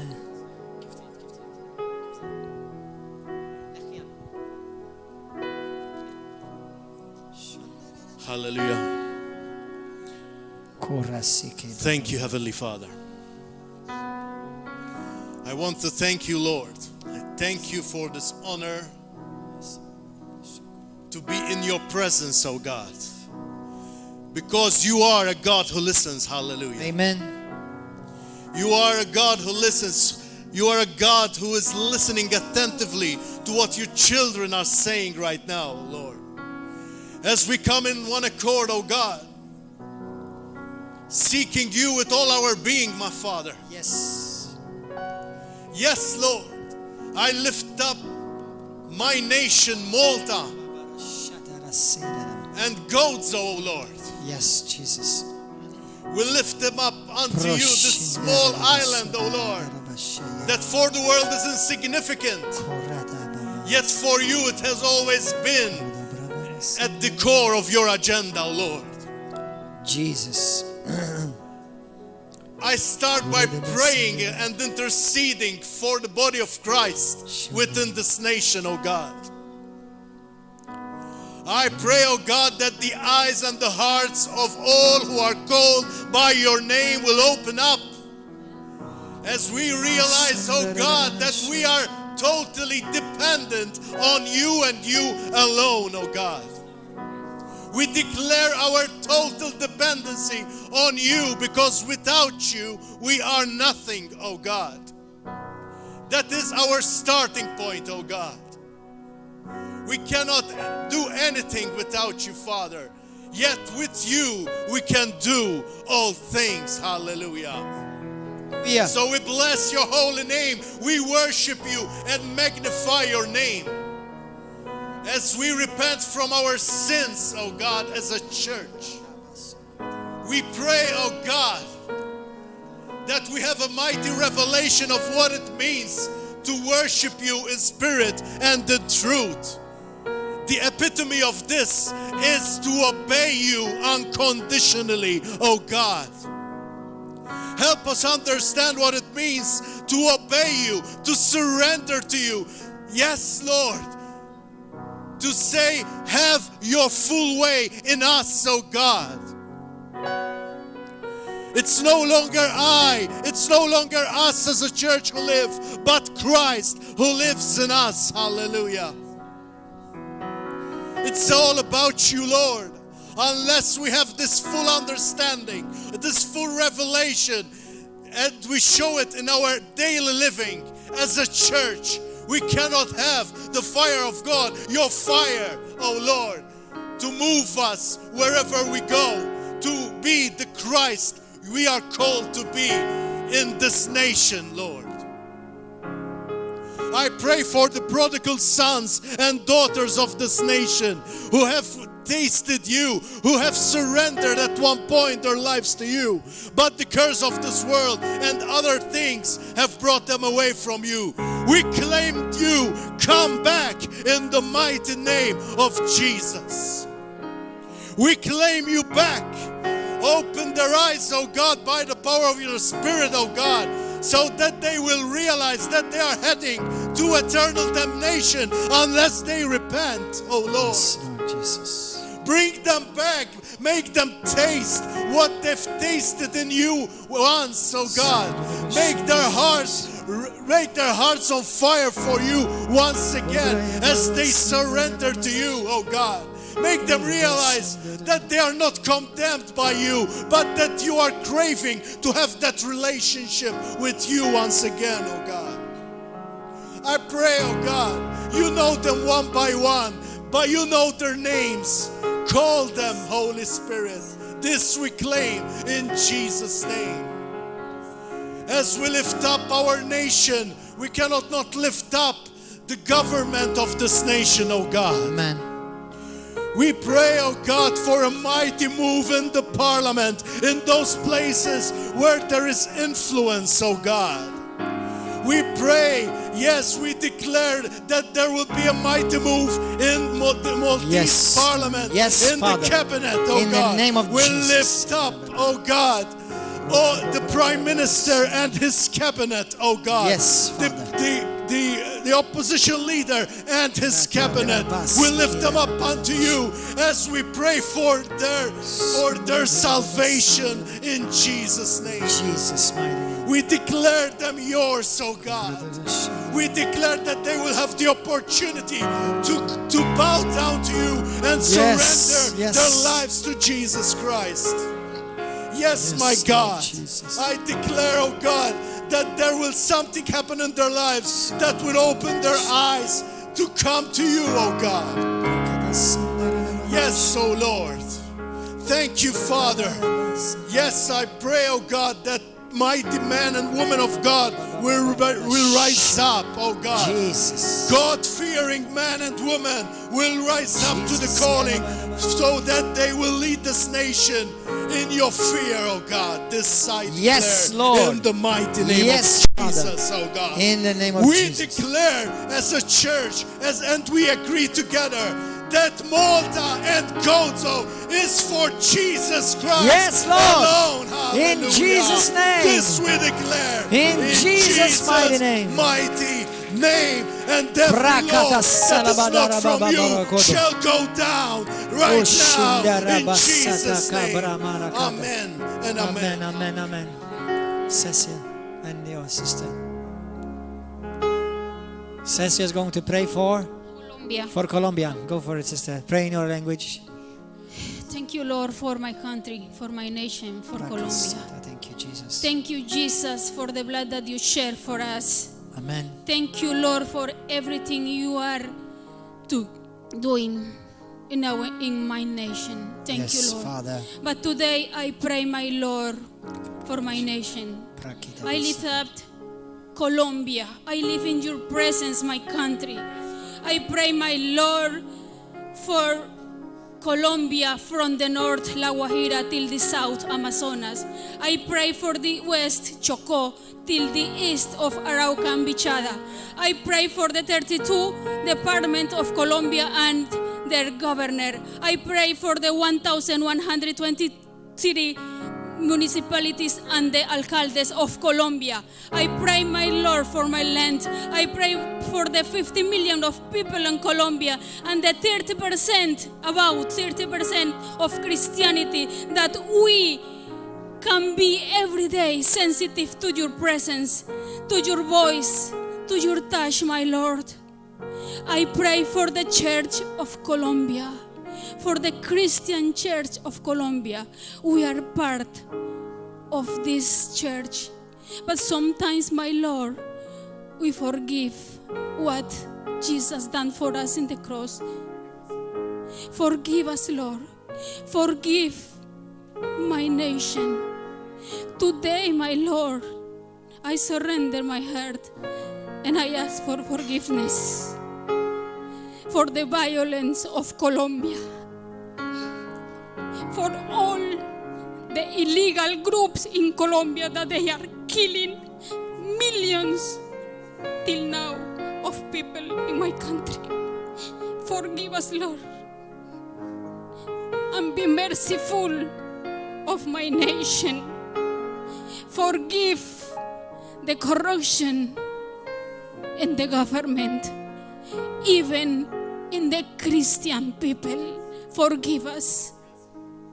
I pray, my Lord, for the President of Colombia, for the Parliament, for the minister. I pray, my Lord, for the pastors, for the prophet, teachers, evangelists that you called. My Lord, make our hearts sensitive to your voice. Make our heart always awake for you, for what you called us. My Lord, I prayed that you heal Colombia, that you heal my land, that you heal all the churches that sometimes we are far from you. Sometimes we don't obey your word. Sometimes we don't praise and worship your name as you wish. As you say in the Bible, in your words, that we have to worship you in spirit and in truth. Forgive us. Forgive us and make our spirit sensitive to your spirit, my Lord. I pray for my nation and I live in your presence. And I declare that my nation, that Colombia is for you. And I declare that more people will come to you, surrendering their hearts. And I declare that all Colombia from the north to the south will know your name and will declare, and they will declare that you are the Lord of Colombia in Jesus' mighty name.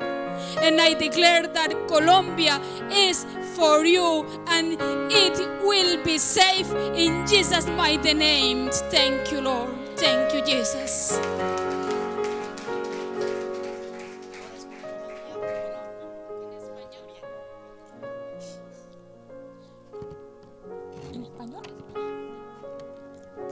Señor, te damos gracias porque eres bueno, porque tu misericordia es grande.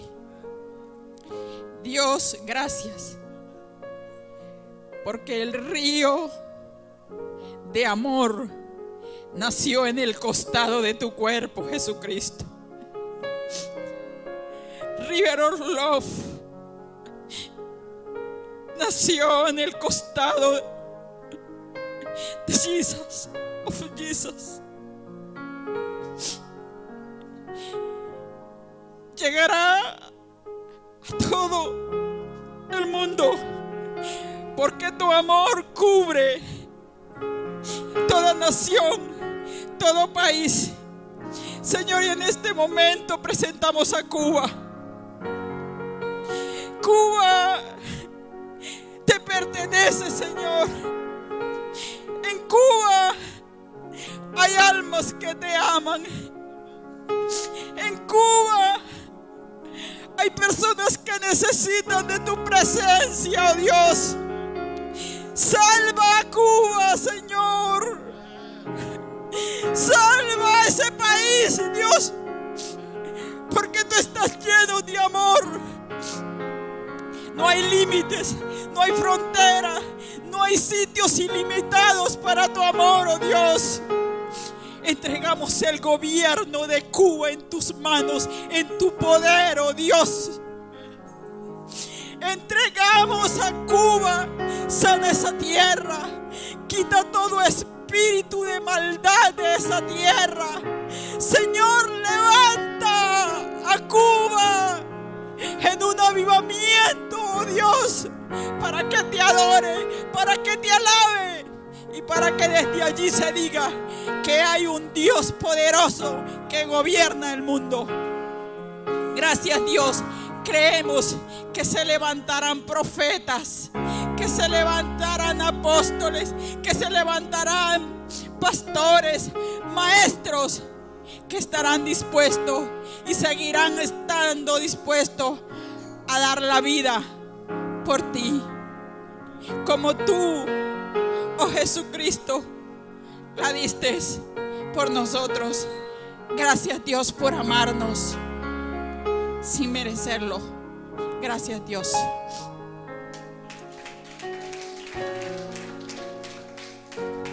സ്നേഹനിധിയായ സ്വർഗ്ഗപിതാവേ, ഇന്നൊരു ദിവസം അങ്ങയുടെ സന്നിധിയിൽ വന്ന് പ്രാർത്ഥിക്കുവാൻ എൻ്റെ ദൈവമേ നീ ഒരുക്കി തന്ന അവസരത്തെ ഓർത്ത് സ്തുതിക്കുന്ന പിതാവേ, സ്തോത്രം ചെയ്യുന്നു. ഞങ്ങൾ ഇന്നേ ദിവസം വരെ ചെയ്ത് പോയിട്ടുള്ള ഞങ്ങളുടെ തെറ്റുകളും പാപങ്ങളും ഒക്കെ ഞങ്ങളോട് ക്ഷമിച്ച് കർത്താവേ, നിന്റെ വഴിയിൽ നടക്കുവാൻ നീ ഞങ്ങളെ ഇടയാക്കുമാറാകണമെന്ന് പ്രാർത്ഥിക്കുകയാണ്. കർത്താവേ, ഞങ്ങളുടെ ജീവിതത്തിൽ ഒത്തിരി തെറ്റുകളും പാപങ്ങളും ഒക്കെയും നടന്നിട്ടുണ്ട്. എങ്കിലും അവിടെ നിന്നൊക്കെയും ഞങ്ങളെ വിടുവിച്ച് ദൈവത്തെ അറിഞ്ഞ് മുന്നോട്ട് കൊണ്ടുവരുവാൻ ദൈവമേ നീ ഞങ്ങളെ തിരഞ്ഞെടുക്കുക. ഞാൻ നിന്നെ സ്തുതിക്കുന്ന പിതാവേ, സ്തോത്രം ചെയ്യുന്ന കർത്താവേ, ഇന്ത്യനോർത്ത് പ്രാർത്ഥിക്കുന്ന കർത്താവേ, ഹിന്ദുയിസം നിറഞ്ഞു നിൽക്കുമ്പോൾ കർത്താവേ, പല മിഷണന്മാരും പ്രയാസപ്പെടുമ്പോൾ ദൈവത്തിന്റെ ഇതായിട്ട് പല സ്ഥലങ്ങളിലും ചെല്ലുമ്പോൾ കർത്താവെ അവർ ഉപദ്രവിക്കുകയും കൊല്ലുകയും ചെയ്യുമ്പോൾ അതൊക്കെയും സഹിച്ച് കർത്താവെ ദൈവത്തിന് വേണ്ടി കർത്താവെ മുന്നോട്ട് ഇറങ്ങി നിൽക്കുന്ന എല്ലാ മക്കളെയും കർത്താവെ നിന്റെ കരങ്ങളിലേക്ക് ഞങ്ങൾ ഏൽപ്പിച്ച് പ്രാർത്ഥിക്കുകയാണ് കർത്താവെ നിനക്ക് വിടുവിപ്പാൻ കർത്താവെ ഞങ്ങളെ രക്ഷിപ്പാൻ കർത്താവെ നീ മാത്രമേ ഉള്ളൂ കർത്താവെ നിനക്ക് അസാധ്യമായ ഈ ലോകത്തിൽ യാതൊന്നുമില്ല കർത്താവെ എൻ്റെ ദൈവം വിചാരിച്ചു കഴിഞ്ഞാൽ ഇന്ത്യ നേഷനിലെ പല ഇതായിട്ട് നിൽക്കുന്നതിനെ ഫുള്ളി ദൈവത്തിന്റെ കരങ്ങളിലേക്ക് കൊണ്ടുവരുവാൻ എൻ്റെ ദൈവത്തിന് അസാധ്യമായത് യാതൊന്നുമില്ല എൻ്റെ ദൈവം അത് പ്രവർത്തിക്കും എന്ന് ഞാൻ പൂർണ്ണമായിട്ട് വിശ്വസിക്കുന്നു കർത്താവെ ഹല്ലേലൂയ സ്തോത്രം എൻ്റെ ദൈവം കർത്താവെ ഞങ്ങളുടെ അപേക്ഷകളെ കർത്താവെ ശ്രദ്ധിക്കുന്ന ദൈവമാകിയാൽ സ്തോത്രം കർത്താവെ അതുപോലെ തന്നെ കർത്താവെ ആഘോഷനും ഒക്കെ നിൽക്കുമ്പോൾ കർത്താവെ എൻ്റെ ദൈവമേ നീ അവിടുത്തെ പ്രവർത്തിക്കുമാറാണെന്ന് പ്രാർത്ഥിക്കുന്ന കർത്താവെ hallelujah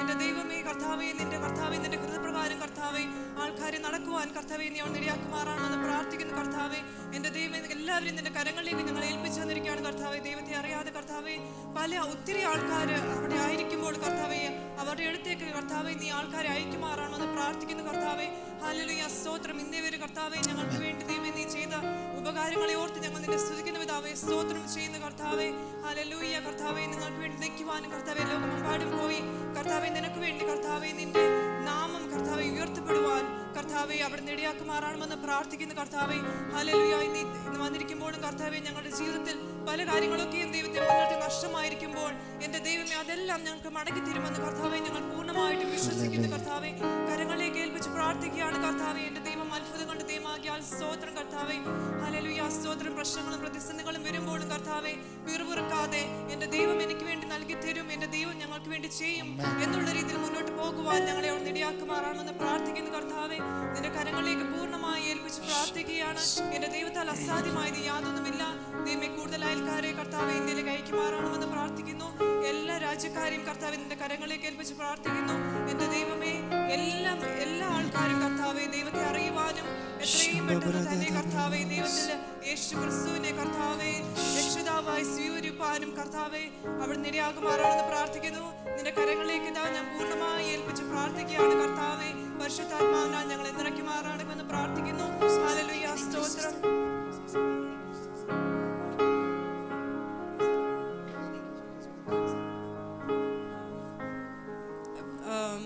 because there are a lot of abortion and all is going on in India and there are so many illegal things happening and there are so many missionaries are persecuted and so many are killed and we don't have rights like in Malta in some states that we are closing the doors and praying and some people are coming and attaching the pastors and people and so many people are killed in India and we don't have the rights to pray normally as people in Malta. Amen.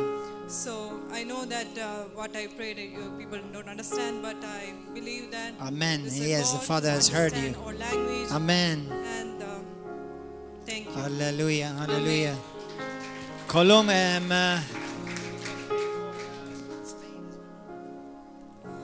in English and in some Spanish. A little bit of English and then go. Padre Santo, hace mucho tiempo me permitiste llegar a España y hoy estoy aquí representándola. For estoy Spain aquí representando a los cristianos que hay en España. A estas hijas y estos hijos tuyos por los cuales tú derramaste tu sangre preciosa. Señor, yo pido perdón por ellos y por mí misma, Señor, por la dureza de corazón, por la falta de caminar en amor, Señor, por las divisiones, por las peleas, por las contiendas entre pastores, entre líderes, entre las diferentes jerarquías de las iglesias. Señor, te pido perdón porque hemos cerrado los oídos a tu voz, a tu palabra. Te pido perdón por las cosas que aún sabiendo que debemos hacer no hacemos, Señor.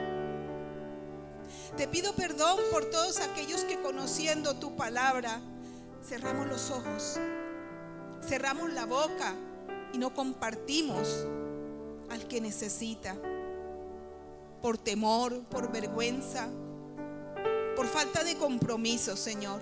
Te pido perdón por esa tierra, Señor, y pongo delante de tu presencia en este momento esos corazones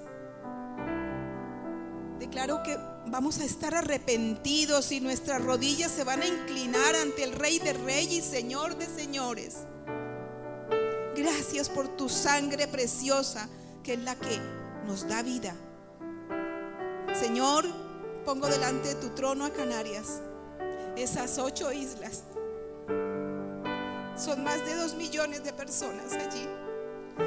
Allí hay muchos cristianos que te buscan, pero Señor, que sea una búsqueda de corazón, que sea una búsqueda en amor, los unos por los otros, Señor.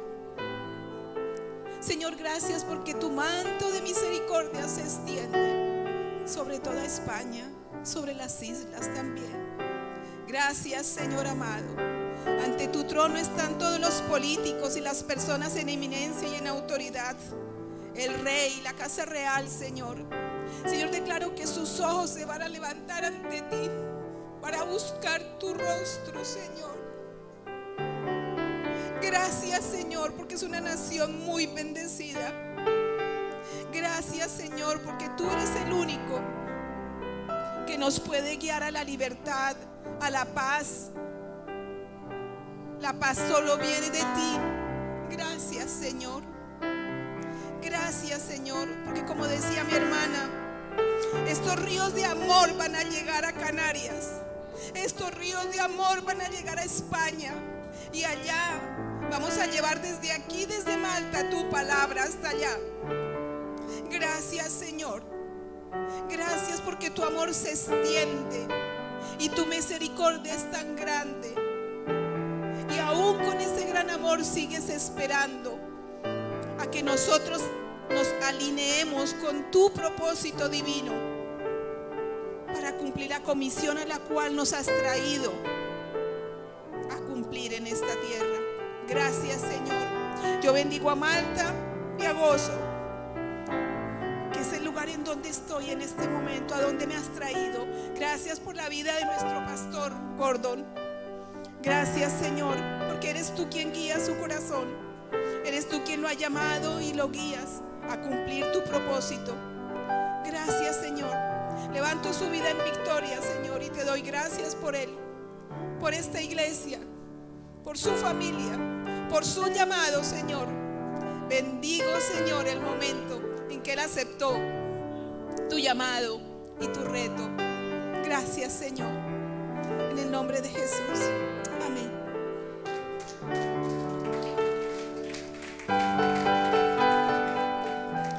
Heavenly Father, I bring before you my birth country, Canada, Lord God.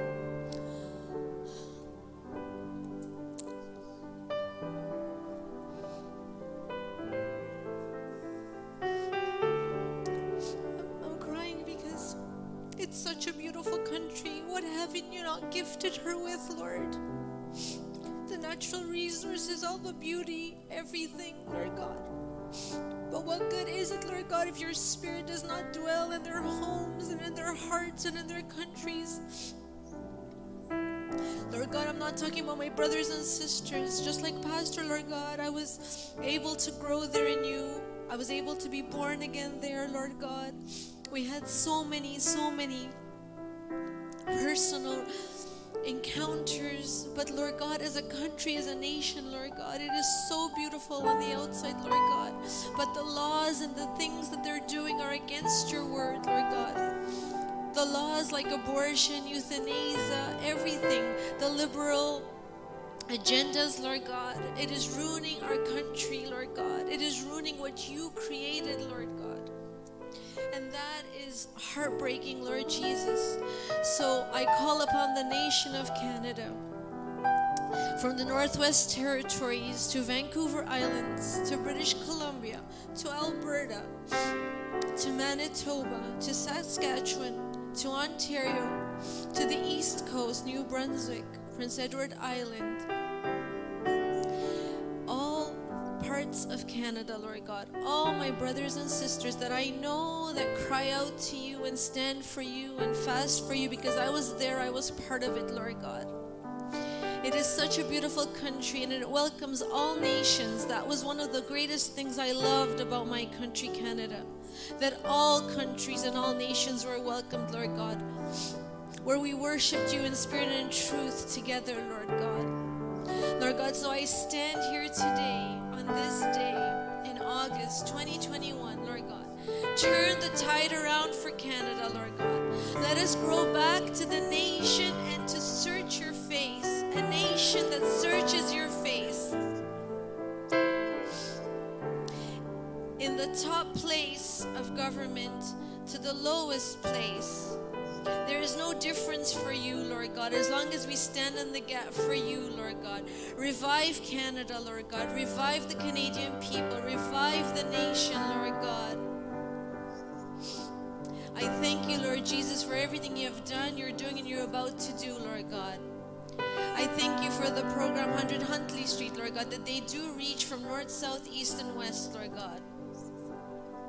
I do thank you for the Christian University College that keeps fighting for Christian rights so that we can be taught according to the will of God. And yes, have a degree that is recognized. Why not? Why can't we be recognized?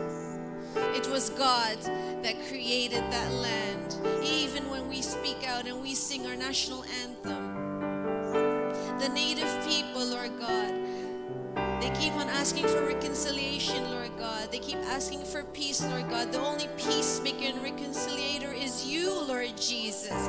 So we cry out to you as a nation, as a mixed nation, with so much history and so much to give, Lord God, that we stand for you and you alone, Lord Jesus.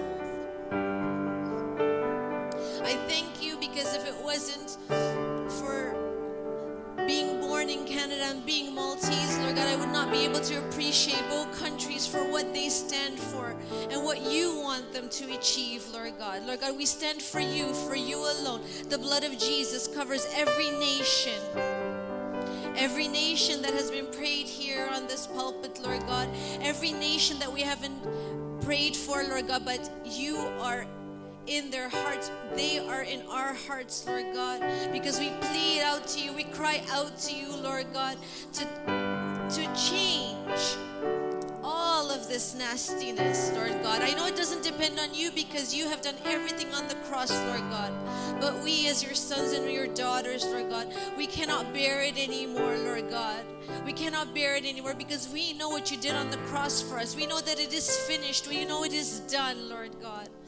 So thank you, Lord God, that you hear our cries and you hear our prayers, Lord God, that each and every nation shall rise up with the mighty name of Jesus Christ, and that name above all name will be exalted, and that we can keep on decreeing and declaring that name until our last breath, until you return and come and get us, Lord Jesus. For we cannot live without you. We cannot speak without you. We cannot breathe without you.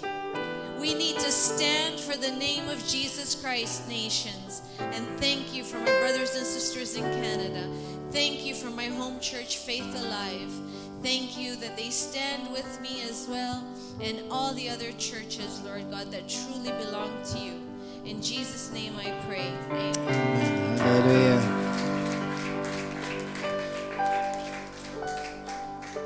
We're going to close with this last prayer. I want you to come closer. Can you come closer? Those of you at the back, come closer.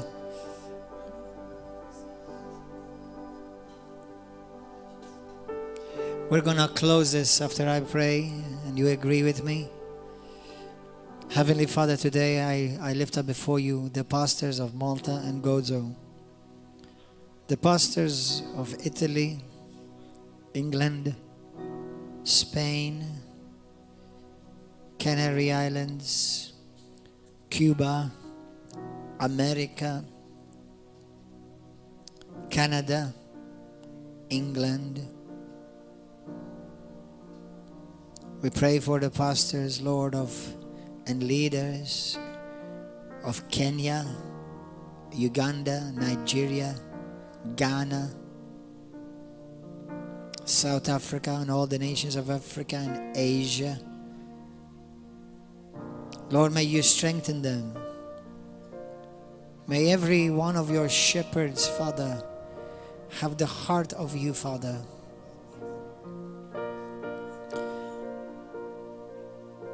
Forgive them, Lord, where they have sinned. Forgive us all. and give us a heart after you.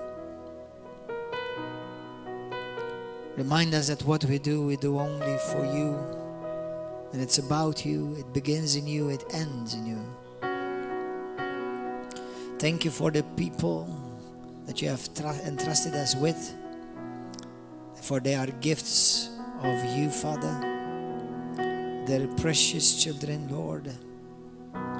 Heal the wounds of many who once walked in the house of the Father, but no longer walk anymore there. Lord, we repent. Every time that we have criticized one another, we repent for where we boasted in being independent, separated, and segregated. We repent where the truth has been compromised knowingly. We repent where we became comfortable without your manifest presence in our midst. We repent where we did not fulfill, where we did not do what you called us to do for fear of men more than having a fear of God. We repent when we became tired, and we ask you to help us and strengthen us. Father, I lift up before you our Prime Minister, the leader of opposition. We ask you, Father, isn't it you yourself who said that if my people who are called by my name will humble themselves, turn from their wicked ways and pray? Haven't you promised, Father, that you will hear? That you will forgive us our sins and that you will heal our land? Was it not you who have sworn by yourself to do this? And we ask you to do this in this age, in this generation.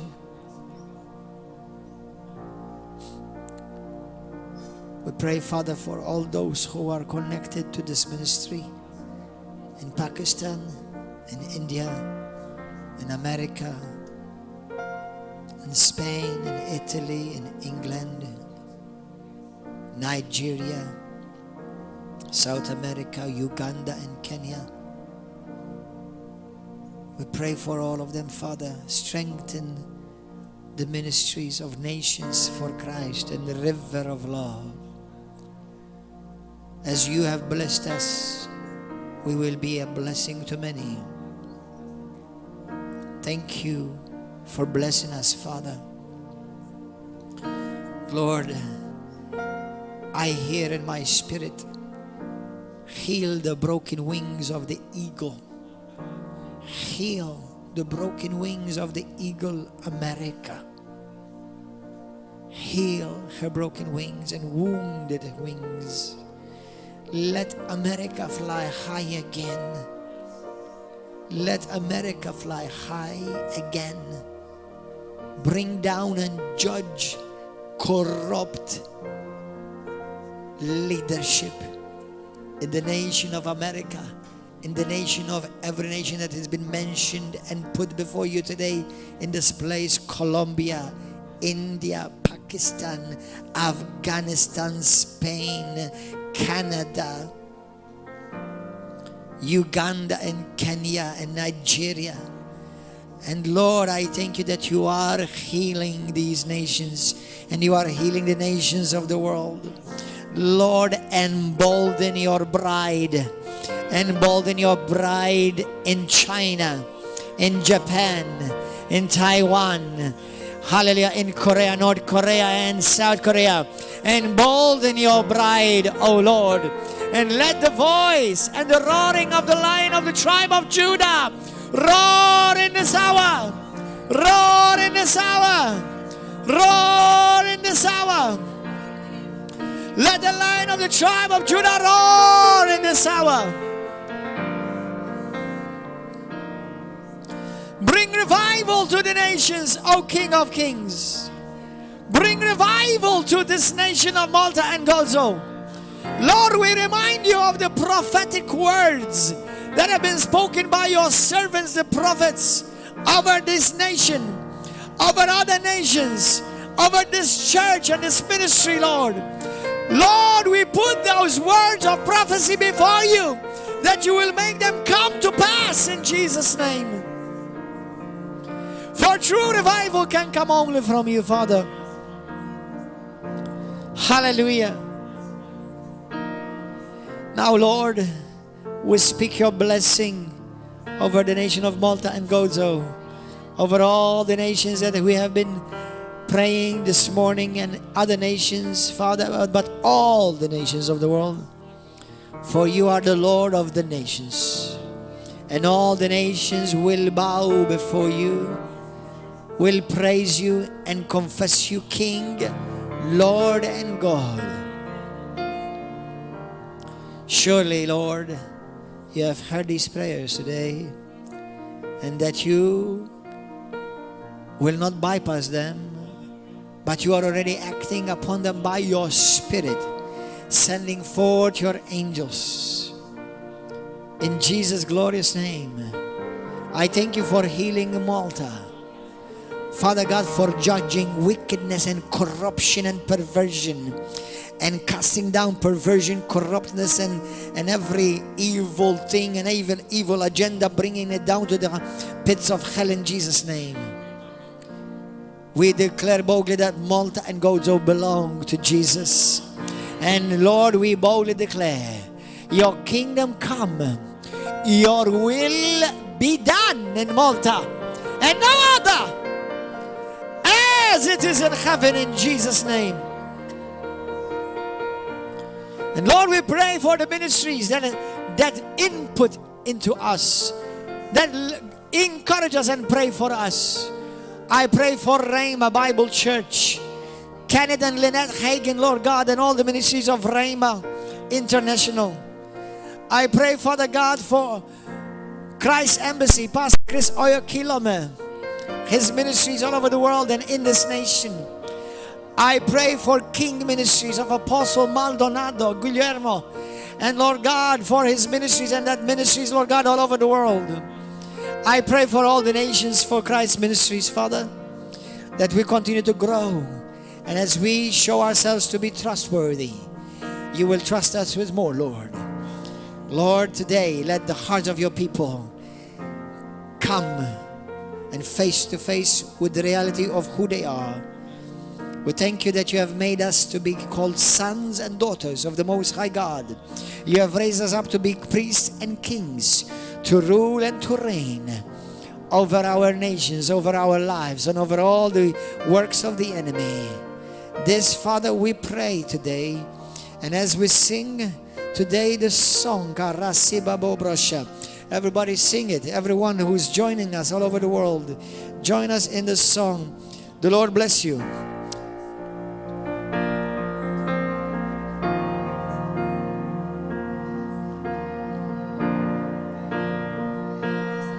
Microphone for Matthew, please.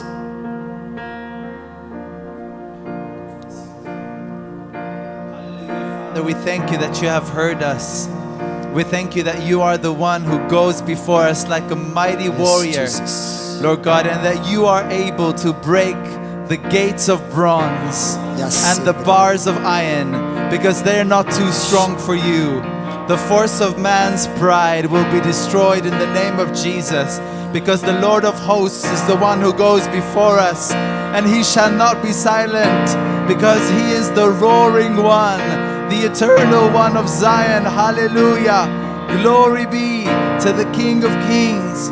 We say power and riches and wisdom and strength and honor and glory belong to you forever and ever. Hallelujah.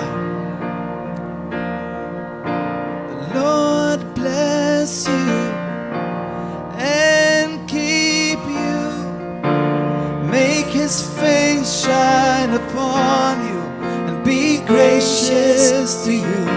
The Lord turn his face toward you and give you peace. Lord bless you. The Lord bless you. Malta, the Lord bless you. And keep you. Make his face shine upon you and be gracious to you. The Lord turn his face toward you and give you peace. We sing amen.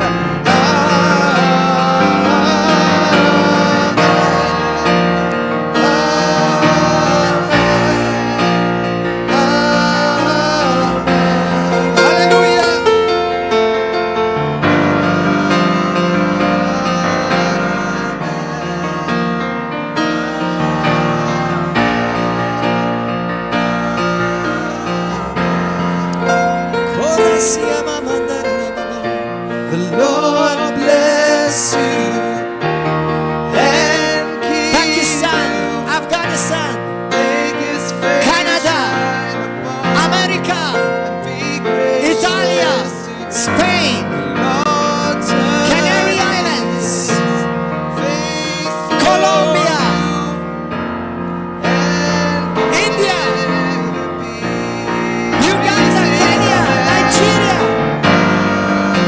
South Africa, France,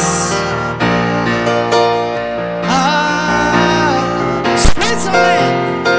We bless you.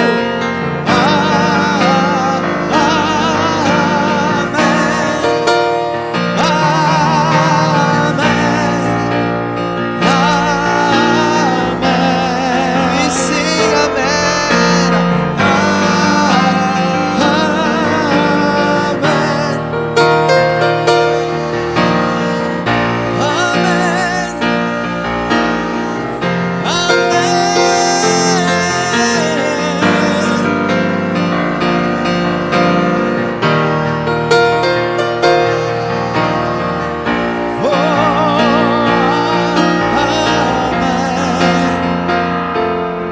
May his favor be upon you and 1,000 generations and your family and your children and their children and their children. May his favor be upon you and 1,000 generations and your family and your children and their children. May his favor be upon you and 1,000 generations and your family and your children and their children and their children. May his favor be upon you and 1,000 generations and your family and your children and their children.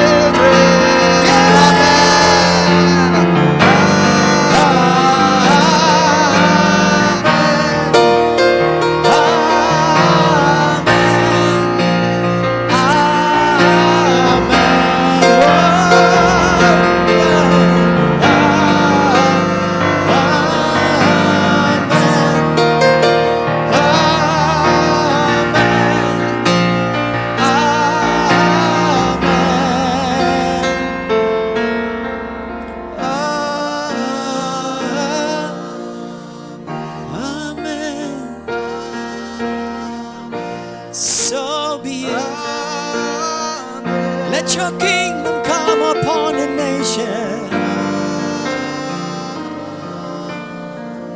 We welcome the reign of your Spirit, Father.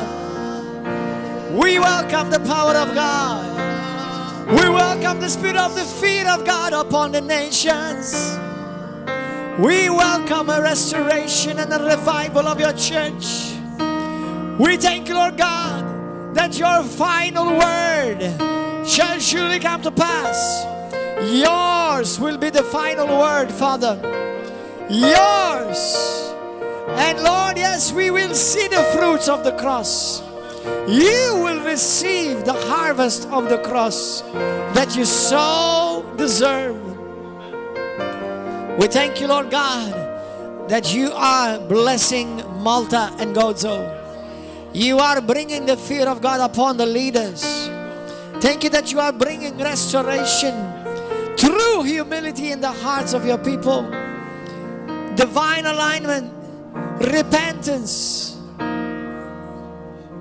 Thank you, Father, that Malta will accomplish the purpose for which you have raised her up.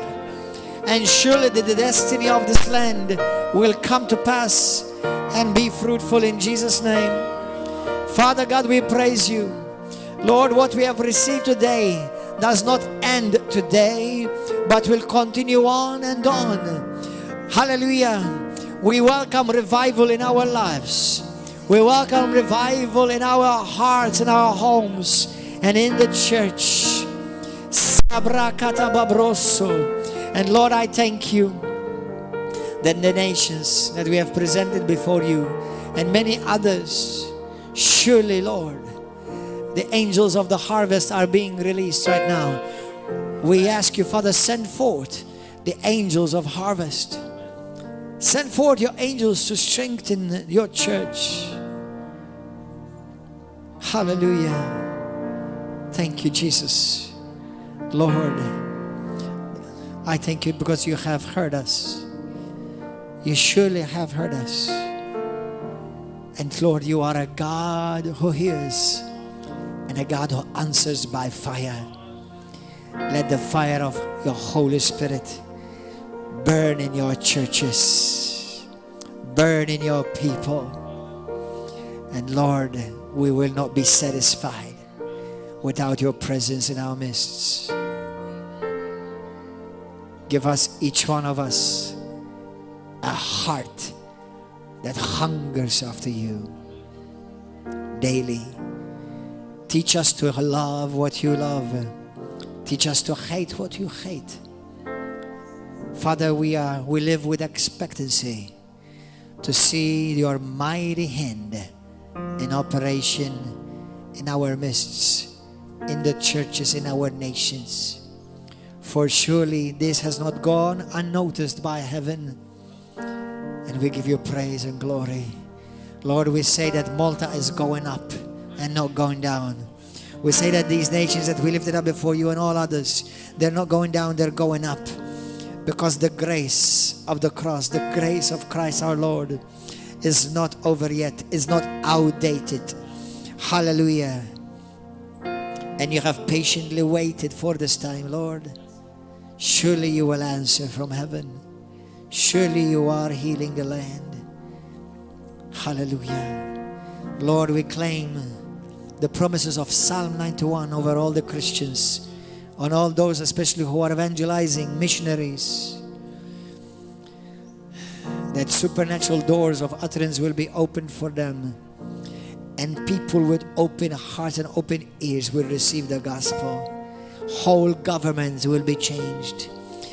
Government leaders will repent and be born again and be baptized in this nation and in every nation of the world. For you are King, and there is none other like you, Lord.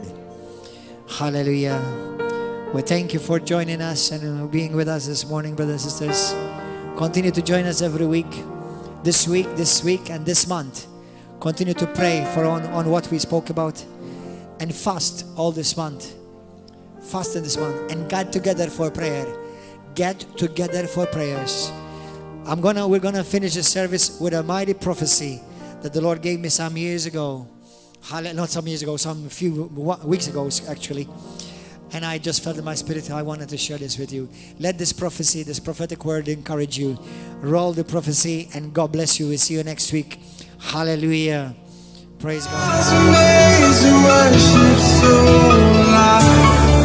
Hallelujah. Say this prayer with me this morning. Say, Holy Spirit, speak to me. Invade my thoughts. Invade my heart. And let your word pierce my heart. Change me. Transform me. And let your will be done in me. Jesus, I declare that you are Lord. You are King. You are Master. And there's none above you, O Lord. I give you praise for speaking to me this morning, for healing me and delivering me, and raising me up this day to be a voice in this nation for you, O God, in Jesus' name. Hallelujah. Praise God. Before, in this last, you may all be seated. In this last few weeks, especially in this last 3 weeks, something, I want to share this with you, this prophetic word first, so that all the world will hear it, and especially the church of God everywhere in the world.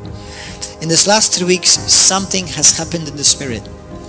On Thursday of October, it was October, I believe it was the 16th, if I'm not mistaken. Hallelujah. It was a special day for Malta. It was a special day for the people of God in this nation. And it was a special day. Yes, it was the 6th of October. Between the 5th and the 6th of October, the Lord spoke to me a word, and it didn't occur. I am repeating myself a bit right now to introduce this. He gave me a very prophetic word concerning this season. And it was the day when I heard the Lord speak to me and said to me, this season the season that has just begun is a new season, and it's the season of the lion roaring. And the lion is roaring, and the church is his roar. The people of God are the roar of the lion. And the Lord spoke to me how the season before this one has ended, and now we have entered another season. It almost, somewhere in the depths of my spirit, it almost make me feel like the season of the Lamb is over. Not that Jesus as a lamb is over. I'm just saying that the season of perceiving, and we as a church operating as lambs, it's almost as if somewhere in the depths of my spirit I felt it like it's over. Now, I'm not saying it's totally, completely over. I'm just saying God works in seasons. Okay, Jesus still is the lamb, but Jesus also is the lion. Okay, he is the servant as well as he is the Lord.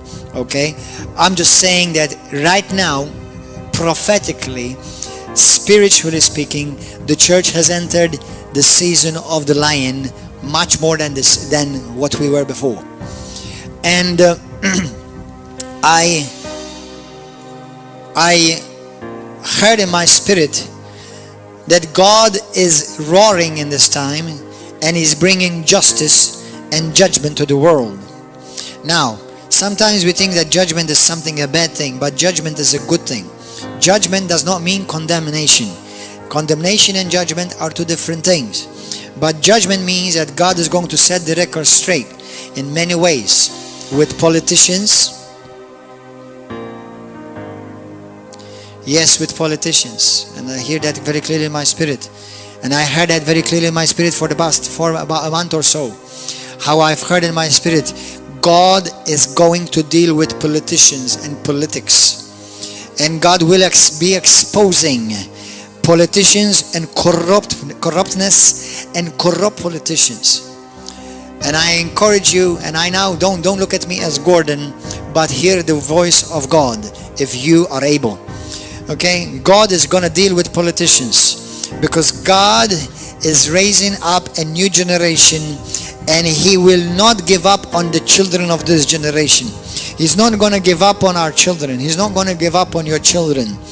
The Lord will deal with politicians. And I am seeking here in my spirit, if you are a politician, I'm asking you to seek God and don't joke around, because so that you will not be found stricken by God. Now, we do pray for politicians and government, but do not mock God. I don't mind if you mock me. It's okay, I can handle it. I'm not saying that God cannot handle it. I'm just saying that God is holy. Okay? And God will not deal with caca anymore. And there are certain things that God will straighten up, and straighten things even in the government arena before there's a season that we have entered. And the Bible talks about in the book of Joel. Go to the book of Joel right now. Chapter 3. I want you to read it. Hallelujah. Now you pray for me everywhere you are, and ask the Lord to speak to me accurately. right now. Hallelujah. For I fear God and I don't want to say anything out of my human understanding. But this word for about a month I've heard in my spirit that it's become very clear in this past 2 weeks how God is dealing with politicians, and He will bring justice in the political arena, in the world, in America, in UK, in Malta, in Italy, in many other different countries. Switzerland, Tabrassa Kondara Shalababarakata, Sobrakada. Now let me humbly say, let God be true and every man a liar. Hallelujah. I submit what I say to the scrutiny of God's word in Jesus' name. Verse 16. The Lord also will roar from Zion and utter, Joel 3 verse 16. The Lord also will roar from Zion. What? The Lord will roar? Roar. Who roars? A lion roars.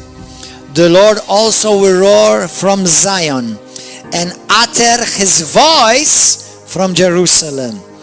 The heavens and the earth will shake, but the Lord will be a shelter for the people of River of Love, for the Christians, for the people of covenant, for His people, and the strength of the children of Israel.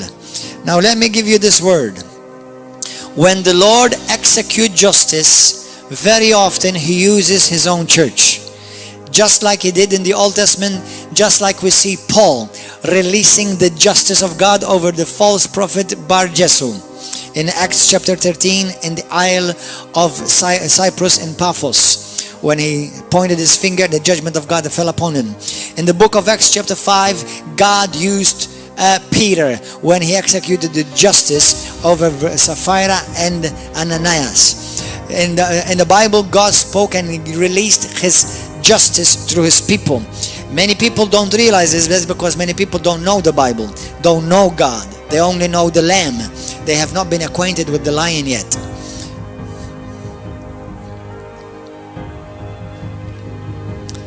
They don't see the Lion in the New Testament. Even the Lion is revealed quite often in the Old Testament. But you see, people prefer the lamb because the lamb you can play with. You can do what the heck you want with it, unfortunately. Even abuse it. But you can't abuse the lion.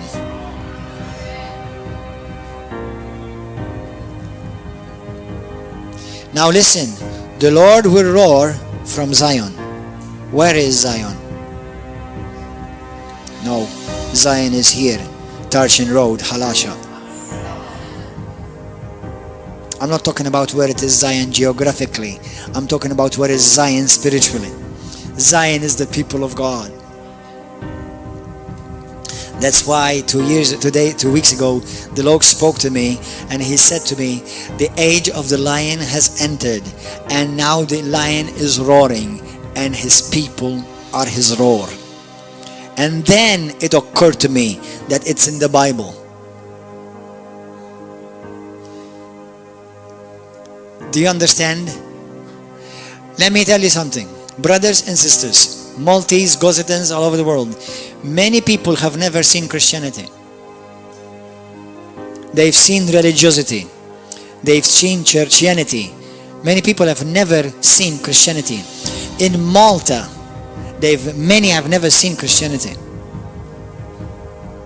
If they've seen Christianity, the Bible says when they saw the apostles, the people around them feared them. We're entering that season. They will fear the people of God.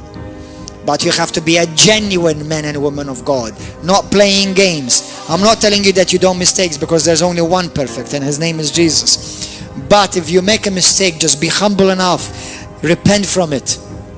God will never reject anyone who makes mistakes and repents. God will reject the proud.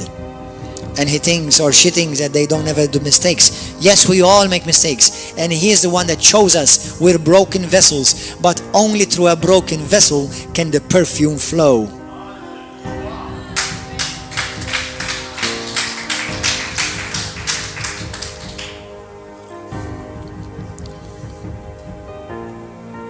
Now listen, for the Lord is speaking, and may His name be glorified.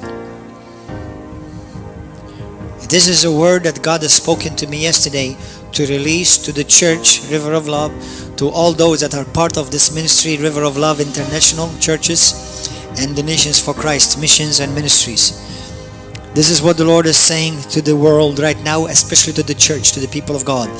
Even if you're not part of this church, but you love God and you are truly planted, rightly and divinely aligned in the church of God, then this word belongs to you. If you're truly born again, loves God, believes the word of God, this word is for you. The Lord is saying this: the Lord is working for you, and I am working on your behalf, my people. The Lord is working for you. I hear the Father say, tell my people I love them. You have no idea how much I love you, and what great love drives me towards you. Hallelujah. And I am working on your behalf. Yes, the Lord has heard your prayers. I have heard the prayers of the saints, says the Lord, and I am acting, and I am moving. This is, my people, a season of consecration, a season of fasting, and a season of prayer. God is stirring many hearts, even in Malta, to fast. It's a time of fasting, a time of prayer, and a time of consecration. Watch out in the season for the suddenlies. Watch out for suddenlies. There will be suddenlies in the season.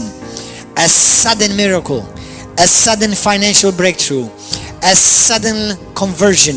Family members turn to God. Suddenlies. There will be suddenlies. There will be suddenlies that God will bring down from places of power and influence. God will suddenly bring them down, and God will suddenly bring somebody up. Suddenly. For this is a season of war, says the Lord. Yours belong the victory. Mine is the battle. But I have taught you how to battle by prayer. Yesterday, in my spirit, I saw a warrior. I saw a soldier. I saw an with old armor, like it's described in Ephesians chapter 6. Give me this camera. And I saw the warrior like this. He was sitting. He wasn't sitting comfortably or relaxed. He was sitting like this at the edge of the seat.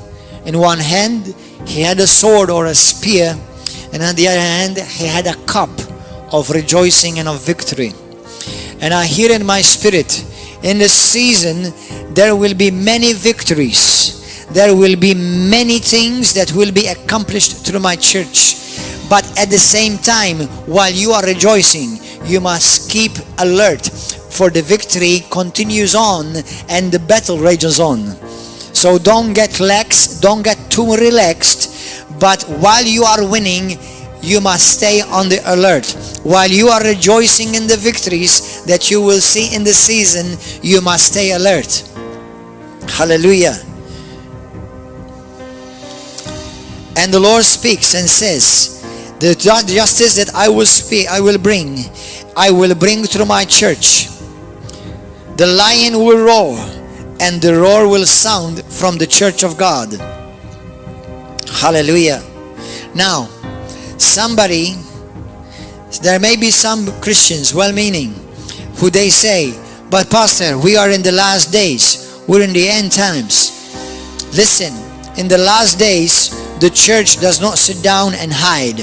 The church must rise up, hallelujah, take her place and occupy and dominate and walk in dominion through the gift of righteousness and the abundance of grace that we've been given to reign and to rule in this life with Christ Jesus. And I hear in my spirit, and I heard it very clear in my spirit, very, very clear in my spirit yesterday. He said, do you think, I hear the Father say, do you think that I will ignore the prayers of my children? Do you think I will ignore and bypass the prayers of my bride? For many in my body, many of my people have cried out for revival. Many in my church have cried out for a move of God. And will I ignore that prayer? Will I bypass what they've asked for? Am I not the God who promised that I will answer the prayers of my saints when they turn from their wicked ways, when they humble themselves, and when they call upon my name? Will I not hear from heaven? Will I not forgive their sins? And will I not heal their land, says the Lord Almighty and the Lord of hosts? Yes, I will hear, and I will answer, and I will bring justice in Jesus' name. Hallelujah. For even though many think that rapture is in a few days or a few hours, yet there's a mighty, mighty harvest that I am bringing to my Son through the Holy Spirit and through my bride, the church. That's why I'm equipping you. That's why I'm speaking to you. That's why I am ministering to you. That's why many of you are having visions. Many of you are having dreams. Many of you are having prophetic words. Because I'm equipping my bride. Because I want my bride to look like me. And I am the Lion of the tribe of Judah. And in this hour I am roaring. And my word shall prevail all over the nations, in the world, in the mighty name of Jesus Christ. Hallelujah. Praise God. Praise God. Give a wonderful hand of applause and praise Him and magnify Him. In Jesus' name. Hallelujah. That was the word from God for the season.